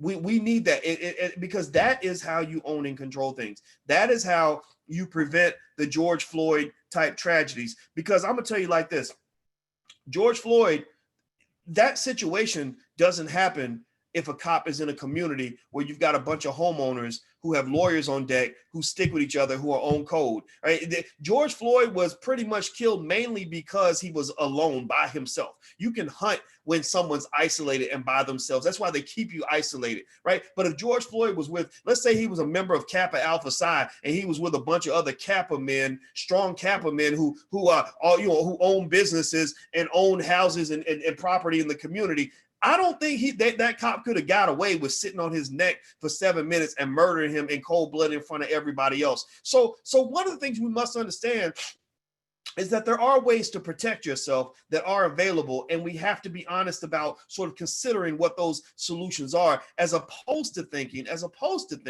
that the only way we can be safe is if white people decide to not harm us. You're not a victim. So one thing he mentioned in the beginning that I really liked was he talked about, and it is fascinating that these same problems existed in 1965 that exist in the year 2020. He talked about the history of black pastors leading black people into political issues. You have some pastors who are, I think are righteous in their quest for leadership of the community, and then you got some pastors that are just bootleg liars and white supremacists that are leveraging their influence in the black community as a personal pathway for personal wealth and power, right? Also, I like the fact that he mentioned that his religion was his personal business. That goes back to what Dr. Anderson talks about. He says it all the time, that all these other issues are what they call horizontal issues. These horizontal issues have to be put to the side because your blackness must be first. Why? Well, because they're not going to, if the police kill you, they're killing you because you're black. They're not going to kill you because you're a Christian. They're not going to kill you because you're gay or straight or because you're male or female most of the time. It depends, maybe not. But at the end of the day, what matters most is the fact that you're black. It's your blackness that creates a lot of unique experiences that we can rally around in terms of what it means to come together and build the community that we want, right? So if you think about this, this also goes back to the Jewish community. Believe it or not, the Jewish community is not always in lockstep. They've had a lot of division all throughout the years. You have the high-class Jews, low-class Jews. You got the Eastern European Jews and maybe the Jews from other parts of Europe. You had the liberal Jews. You have the conservative Jews. You got all kinds of people in the Jewish community. But one thing that they learned during World War II is that Hitler wanted to kill all of them.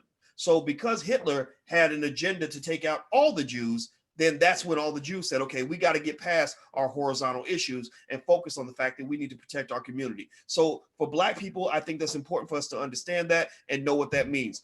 Also, he mentioned political maturity, controlling the politics of your community, not letting your vote go for granted. Malcolm said something. I've said some pretty strong things. I think that what he said was stronger than anything I've ever said, where he basically said that if you keep a political party in power, and they control, at that time, the Democrats control 2/3 of the government. He said, if you put your weight behind a political party that controls 2/3 of the government and they can't even keep their promise to you, you are not only a chump, but you are a traitor to your race.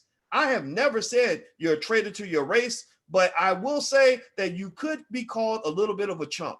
And at the very least, I don't care who you vote for. I don't care if you vote at all. You can do what you want. I told you, I believe in freedom. Freedom means you do what works best for you and your family. But at the end of the day, if you give somebody your vote, then they should be giving you something back. Why in the hell would you go into a store and give them all your money and they don't even give you the damn merchandise? Would you go to work every day for a boss that said, here, I want you to come to work 80 hours a week, but I'm not going to send you a paycheck? Would you do that? Give me a yes or no. No, you wouldn't do that. You would do that. And then I'll hear people, they'll say things like, they'll say, well, Doc, I'll say, look, the Democrats, I don't think the Democrats have really done anything for Black people that I can think of. And they'll say, well, Doc, what are the Republicans doing? And I'm like, yeah, but did you vote for the Republicans? Did you vote for the Republicans? If the Republicans received 80% of the Black vote, then shit, I'd be on their ass too. I definitely would be on the ass. If you were voting Republican and the Republicans didn't deliver for you, then I would say, yeah, you need to go talk to the Republican Party because they're screwing you. But if you didn't give them your vote, then why do you think they're going to do as much for you as somebody you voted for? That means you're politically stupid. Politicians don't do stuff for people that don't support them. They do stuff for their constituents. You are a constituent of the people that you vote for. You're not a constituent of the people you did not support. So for you to think that the Republicans are supposed to do as much for you as the Democrats, that's like a guy going to work and saying, hey, boss, I worked 80 hours last week. Can I get my paycheck? And the boss saying, well, why don't you go down to McDonald's? They should give you, ask them for some money, right? Why are you asking me for money? Go down there and ask them for money. And you don't even work for McDonald's. You work at Taco Bell. If you gave 80 hours of work at Taco Bell, then Taco Bell owes you money. McDonald's doesn't owe you shit. So it would be stupid for somebody to say, yeah, well, McDonald's didn't give you nothing, or Taco Bell didn't give you nothing. But look at what McDonald's gave you. They didn't give you nothing either. You're comparing apples to oranges. In fact, you're not even comparing apples to oranges. You're comparing apples to dog shit. Like, seriously, apples are not dog shit. So my point is this. Look, I'm not telling you who to vote for. I'm telling you that whoever you vote for, just make sure they do right by you and don't let them turn you into a chump. Malcolm used the word chump. I like the word chump. So we're going to start using that word. Let's not become political chumps. Type the word chumps in the chat, or say no chumps, like no chump, no political chumps. I don't care who you vote for. I really don't. I seriously don't. Some of you may go vote for Trump. I don't care. Just don't be a chump. Let's keep going. Also, he talks about the economic philosophy of Black nationalism. I love that part, that you should control the jobs and the businesses, the education, and everything that happens in your community. He talks about the fact that you've got businesses set up. For some reason, this kumbaya nonsense and the lack of economic education leads us to allow anybody and everybody, any old damn crazy person who wants to make $1 to go set up shop in the Black community, and there's no consequences for that. How in the hell are you letting anybody and everybody from every other community come in your community and just get buckets of money and then going home with that money and putting nothing back into the community? Do you know that makes them laugh at you? They're like, my God, like, what is wrong with these people? What is up with their self-esteem? This is insane. So ultimately, he talks about a re-education program on Black dollars. Basically, when you don't support your own community, it becomes run down. He said you shouldn't be surprised when your community falls apart because none of the resources are going into your community. Even your celebrities are not expected to give back to your community in a significant way. And if they do, you'll hear from some celebrity who will go invest $5-10 million in a white startup venture with some techie white boys in Silicon Valley. And then you say, well, what are you doing for the Black community? He'll say, oh, well, I gave $50,000 to the boys club. Well, $50,000 ain't the same as that 10 million. You gave $10 million to the white boys club, but you're going to give $50,000 to your own community? How about this? How about you go donate $50,000 to white people and you put that $10 million into your own community? You invest that $10 million into Black owned businesses. Man, how about we do that? You don't want people doing charity for you. You want people making investments in you. Charity is for chumps and suckers and people that can't take care of themselves. Investment is what you want. Even when I talk to my kids, I got kids. Anybody else got kids that love to ask you for money and love to come to you to buy shit that they don't even really need or whatever, right? I got those same kids. We go through that. And the thing I tell my children and my godchildren, it's all the same, is I say, look, I don't do charity because you are not a charity case.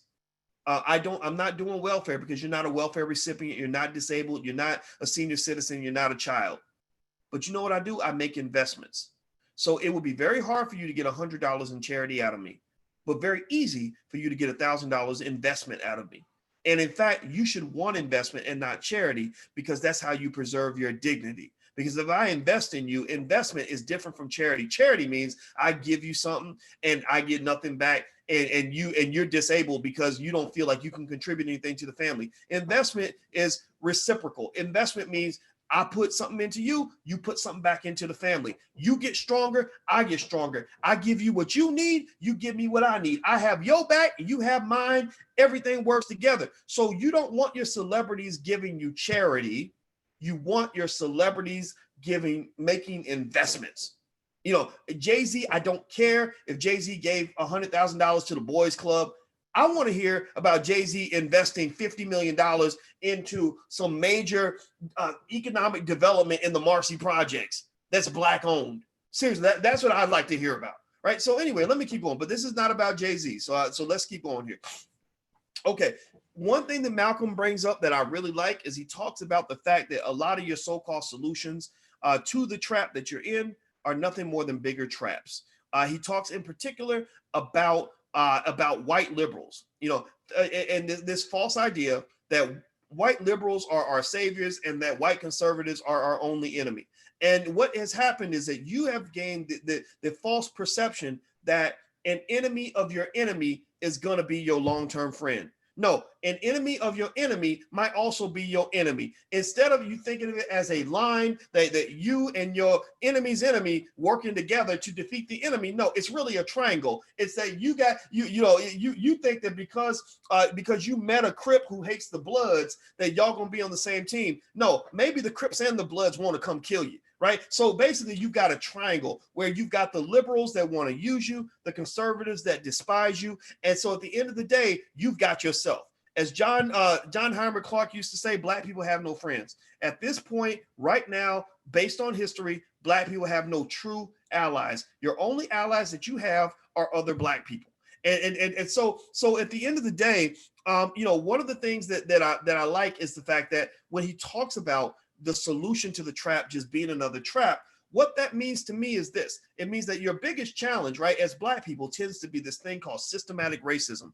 And a lot of you think that there's no choice, that you have no choice but to face systematic racism. Well, at least when it comes to economics and education, you do have a choice. You always have a choice. If you think that the educational system's racist, you always have the option of educating your own kids, especially now with the internet. There's plenty of ways to educate your own children. And then also economically, you think that you have no choice but to go work for a white man and deal with whatever they deal with, whatever they throw at you. But that's because you've only been taught how to operate within the trap.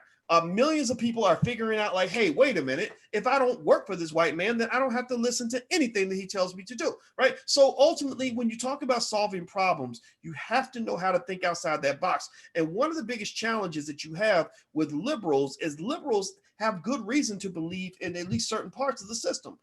If you go, for example, if you talk about the Democratic Party, for example, the system works quite well for them.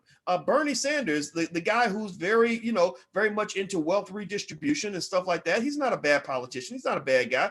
Bernie Sanders makes over $1 million a year. The system works for him. It works very well for him. Barack Obama and his liberal buddies from Harvard, Harvard University controls the entire Supreme Court and has controlled the White House on almost every occasion. So the system works quite well for them. They have very good reason to be highly invested into the system. So I think that the question that Black people must ask ourselves is this: has the system worked for you? Has the system benefited you? Does the system make you feel empowered, or does the system make you feel oppressed? If the system makes you feel oppressed, then you need to leave the system and create systems of your own. Find alternative situations that will allow you to feel, back to that word, freedom, and the self-determination that you seek to have. The key areas to focus on are economics, education, and then also eventually criminal justice, which stems from economics. When Dr. Claude Anderson, in this book, Powernomics, which I keep next to my desk, I read it all the time.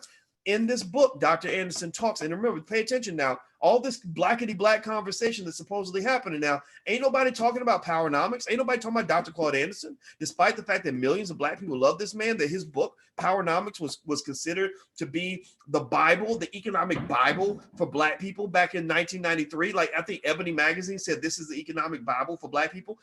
So the fact that they're not even having those conversations means that either they're deliberately pretending to be plain stupid, or they really are stupid. Right? They're either pretending to be naive or they really are naive. How in the fuck are you going to have conversations about moving forward to a new era of Blackness and you're talking to the same old Negroes about the same old stuff?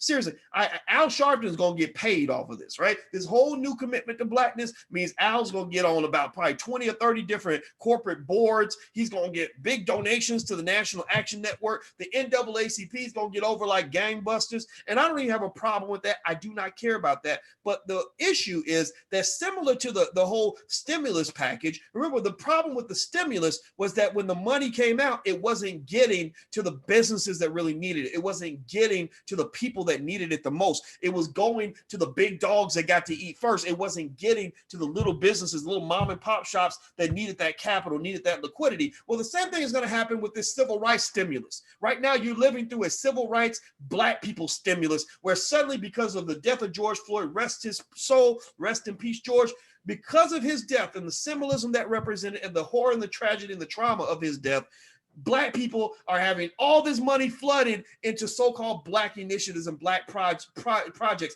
That means the Black bougie Negroes are going to get paid off of this because they are the Negro whisperers. They're the connectors that white people feel comfortable with. So they're going to pay them to come in as diversity consultants. The best-selling books right now at Amazon are anti-racism books, right? So the authors of these books are going to do extremely well. The civil rights Negroes are going to do it really well because they're going to get invited to give lots of speeches and stuff like that. But and again, that's all okay.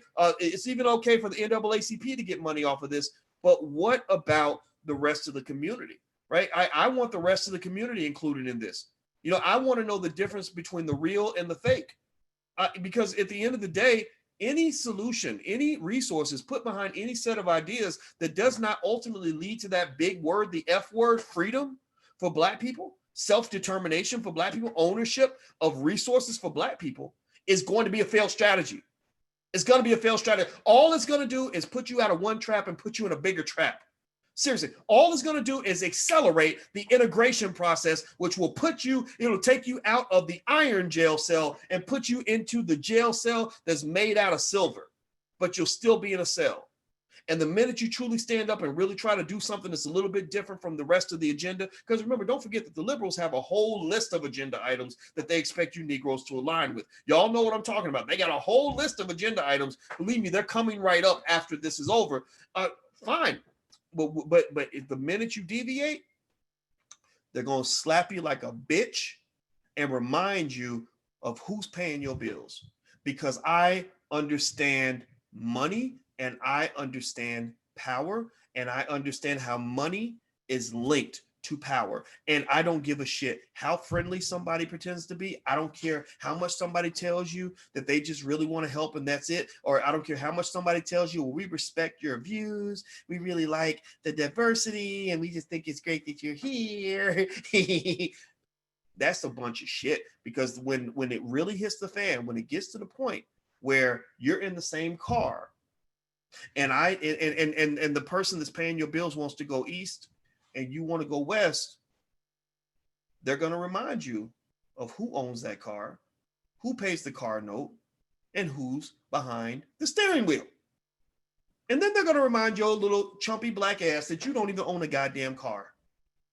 So when you get all these civil rights and then you get all these programs created for you, it's going to make your life better for sure. But it won't give you freedom and power. It give you a little bit. It'll give you the illusion of power, because some people, some people become babysitters, long-term babysitters and think that they're actually real parents. Right? Some people babysit a child so much that you really think you're the mama. You ever seen that where a lady she babysits a child, she's a nanny, she grows to love the children so much, she starts to feel like she's really their like a mother replacement. And then the real mother comes along and reminds you of actually who's in charge, right? And that's kind of what you do. When you go and you're working for these companies, you're babysitting a job. You're babysitting somebody else's economic power. You walk around and you'll talk about, yeah, boss, we sick. And yeah, boss, our restaurant is doing really well. And you'll take pride in something that you don't even own, just no different from gangbangers killing each other over blocks where they don't own any property on their block. You do that, right? Because you love your master, you're attached to your master. And so what I'm simply trying to say to you is that I'm hoping that some of you anyway will understand what the end game has to be. It does not mean that we can't go through this street of white guilt, I guess you call it that, white guilt. Like white guilt is funding a lot of shit right now. They're going to write big checks because of white guilt. And I think that's okay. But white guilt will never build black power on its own. Only black self-determination will build black power. So before you start taking checks from these folks, you must understand what you plan to do with that. If you don't know what you're going to do with that, then you're going to end up being a bigger sucker than you've ever been in your life. Because one other thing about money is that money is really a drug. Money is a drug.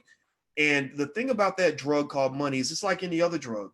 If you think about it, a drug can be something that heals you, makes you better, it helps you feel healthier, right? That's a good drug.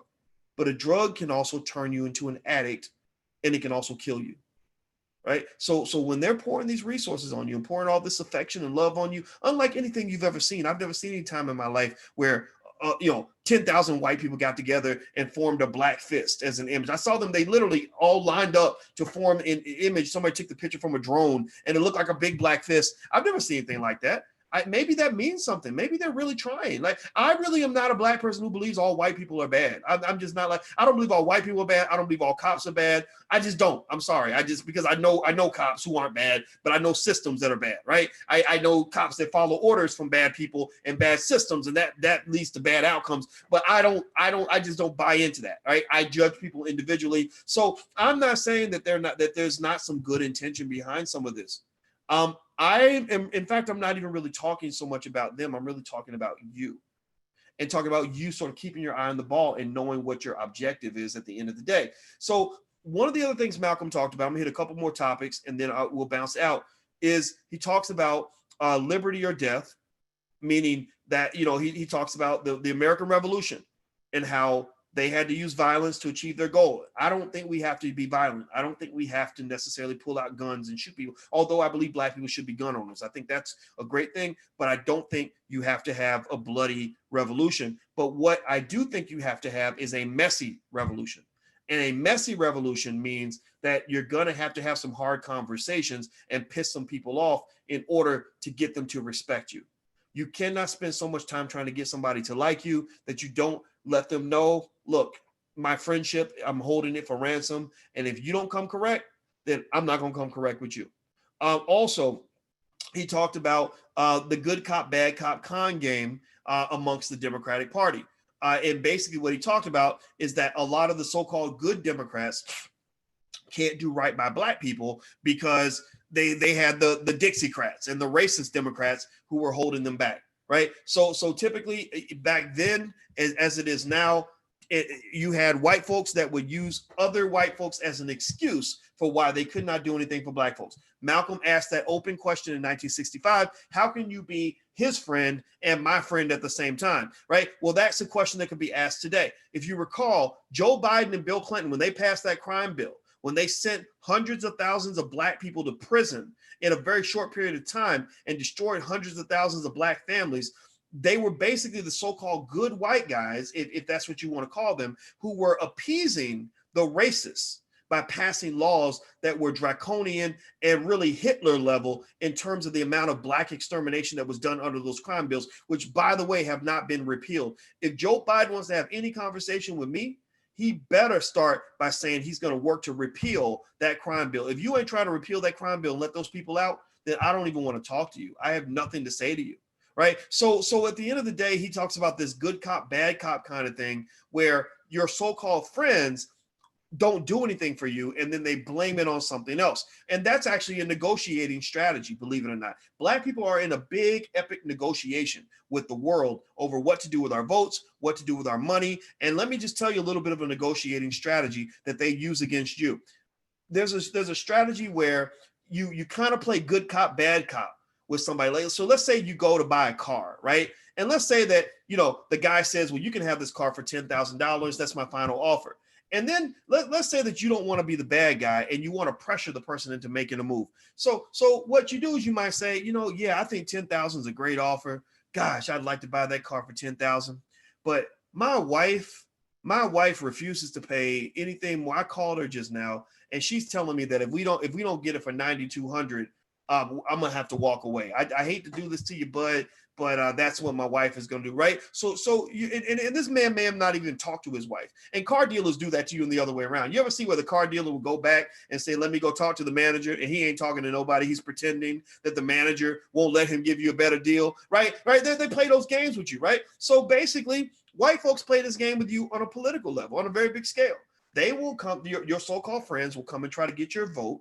And then when you say, well, actually, for you to get my vote, you're going to have to do this and this and this. They'll come back and say, well, yeah, I'd like to do it, but there's nothing I can do because there are these other people. I'd love to do it for you, but I really would.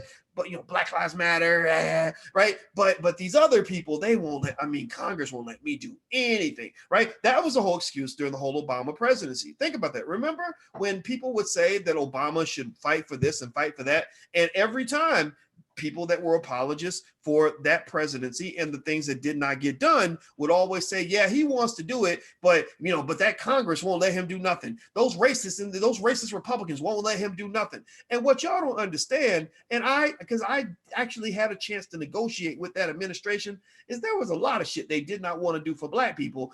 Why would you pay extra for an item that you've already gotten at a discount?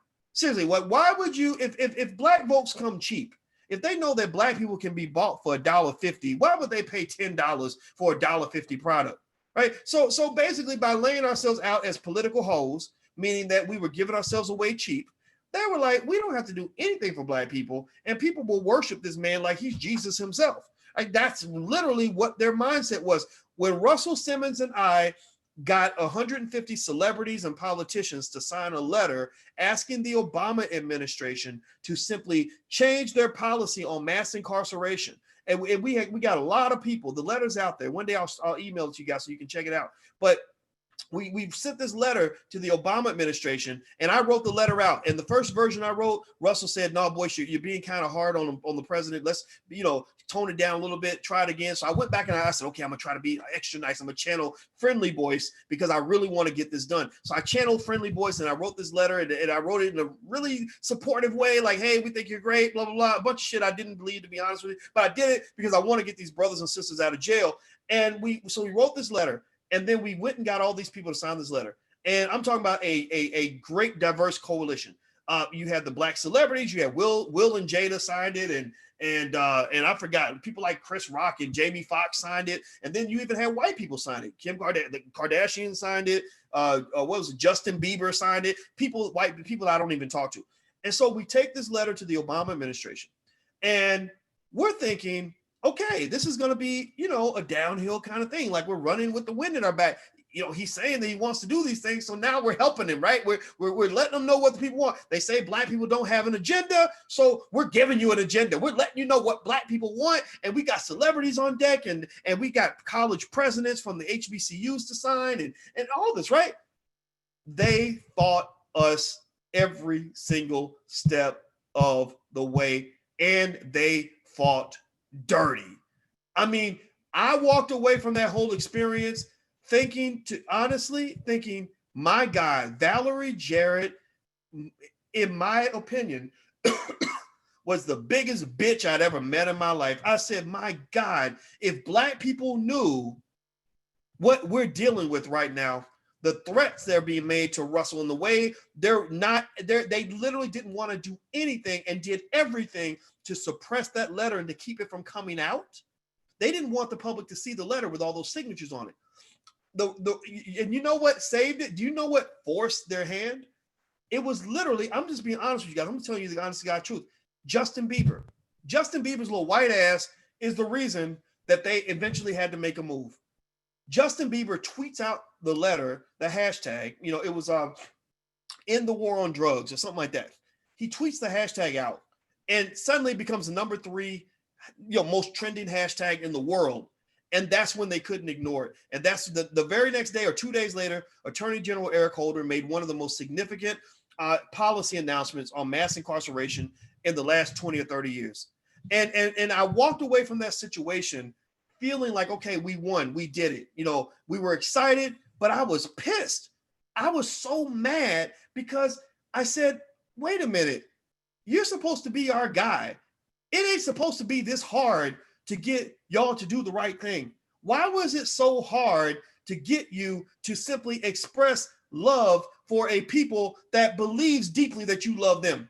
It's like going to a father who says he loves his child, and the child loves the father and believes in her daddy, and you go to the daddy and find out the daddy you got to beat his ass to get him to go visit his child one time. And you're like, my God, this child knew how much you don't love him. The child will be devastated. Like, that's how I felt, and so that rage in terms of these politicians and how they play us, it leaves me furious. It leaves me furious to the point where I think black people deserve better than that. I'm not telling you, again, not to vote for Joe Biden. You can do whatever you want. I'm just telling you that it's a damn shame that people that claim to love you can act as if they hate you. It's a damn shame that people who claim to have your back never have your back. It's a damn shame that the people that you consider to be your best friends in the world treat you worse than a fucking enemy. They don't even respect you enough to see you as an adversary. They see you as to use Malcolm's word, they see you as a bunch of damn chumps. So I'm not telling you what to do or what not to do or how to change what you're doing. I'm just saying, don't be a fucking chump when you go do it. That's it. So I'm done. I'm going to go ahead and stop talking. I took that liberty to add a little bit my own interpretation to what Malcolm said in his speech. Here's what I encourage you to do. Have your children watch the Ballot or the Bullet speech. That should be their primary education. Have them, let's get some Marcus Garvey speeches. Let's listen to what Marcus said. How many of y'all heard any Marcus Garvey speeches or read any Marcus Garvey speeches, books, anything in school when you grew up? How many of y'all, yes or no, right? A lot of you are probably going to say no. right? So let's really do this fucking thing. Like, let's really take over this educational process. Let's educate ourselves. So if you're hanging out on this platform, that's one of the things we're gonna do. I'm gonna start going and pushing myself to go find the stuff that we need to be talking about, so that when we sit down with these folks, they claim to want to be our friends, we can at least go in armed with knowledge and history and strategy and know how to make sure that you do right by Black people. That's it. So everybody type hashtag B1 in the chat if you want, if you agree with me that Black people come first. If you agree that our community should be number one, let's put our hashtag B1 in. Also, if you want to continue the conversation afterward, use the hashtag Black Movie Night on any social media platform, and that way I'll be able to find it. You can even post images or of your family or things that you and your family are doing. I'd love to hear what you guys are doing to educate your family, educate your kids. You have the power of the universe in your hands, because that's your house. It's quarantine time. That's your opportunity to really take over this damn thing and to do things in a way that you want to do it. Also, thirdly, I want to say I appreciate the fact that you guys took the time to come hang out with us. We're going to find more great Black-owned films to show you. If you want your film to be featured in a Black Movie Night, you can email a producer at flynubianmedia.com. That's producer at flynubianmedia.com. Somebody type that in, producer at flynubianmedia.com. Just send your film. We'll take a look. We're also going to do a trailer competition. Rick Mathis is going to do a trailer competition for whoever has the best trailer. We'll also show those films in Black Movie Night. And then last but not least, some of you asked about this. We're doing in the Black Business School, which, by the way, we're almost at 100,000 students. The Black Business School wants to be the #1 HBCU on earth with the lowest cost but the highest quality. We're doing a real estate wholesaling seminar next Wednesday. So I'm going to give you guys the link, and you can actually come to the seminar for 45% off. The regular price is $99, but you can get in for about $51 or something like that with this link. And so what I'm going to do is I'll just email it to you. I can't, for some reason, this thing keeps freezing every time I hit the button, so I'm not going to try to do that. So just sign up. If you haven't signed up on our list and you want to learn to buy your first share of stock and get free financial information and advice into your email, go to firstshareofstock.com. That's firstshareofstock.com, and you can register there as well. And we have plenty of resources for you guys. So thank you for hanging out with us. I apologize that if I keep disappearing and going in and out. I love you very much, and I appreciate your time, and I hope you guys have a good night, and I will see you soon. Take care. Peace.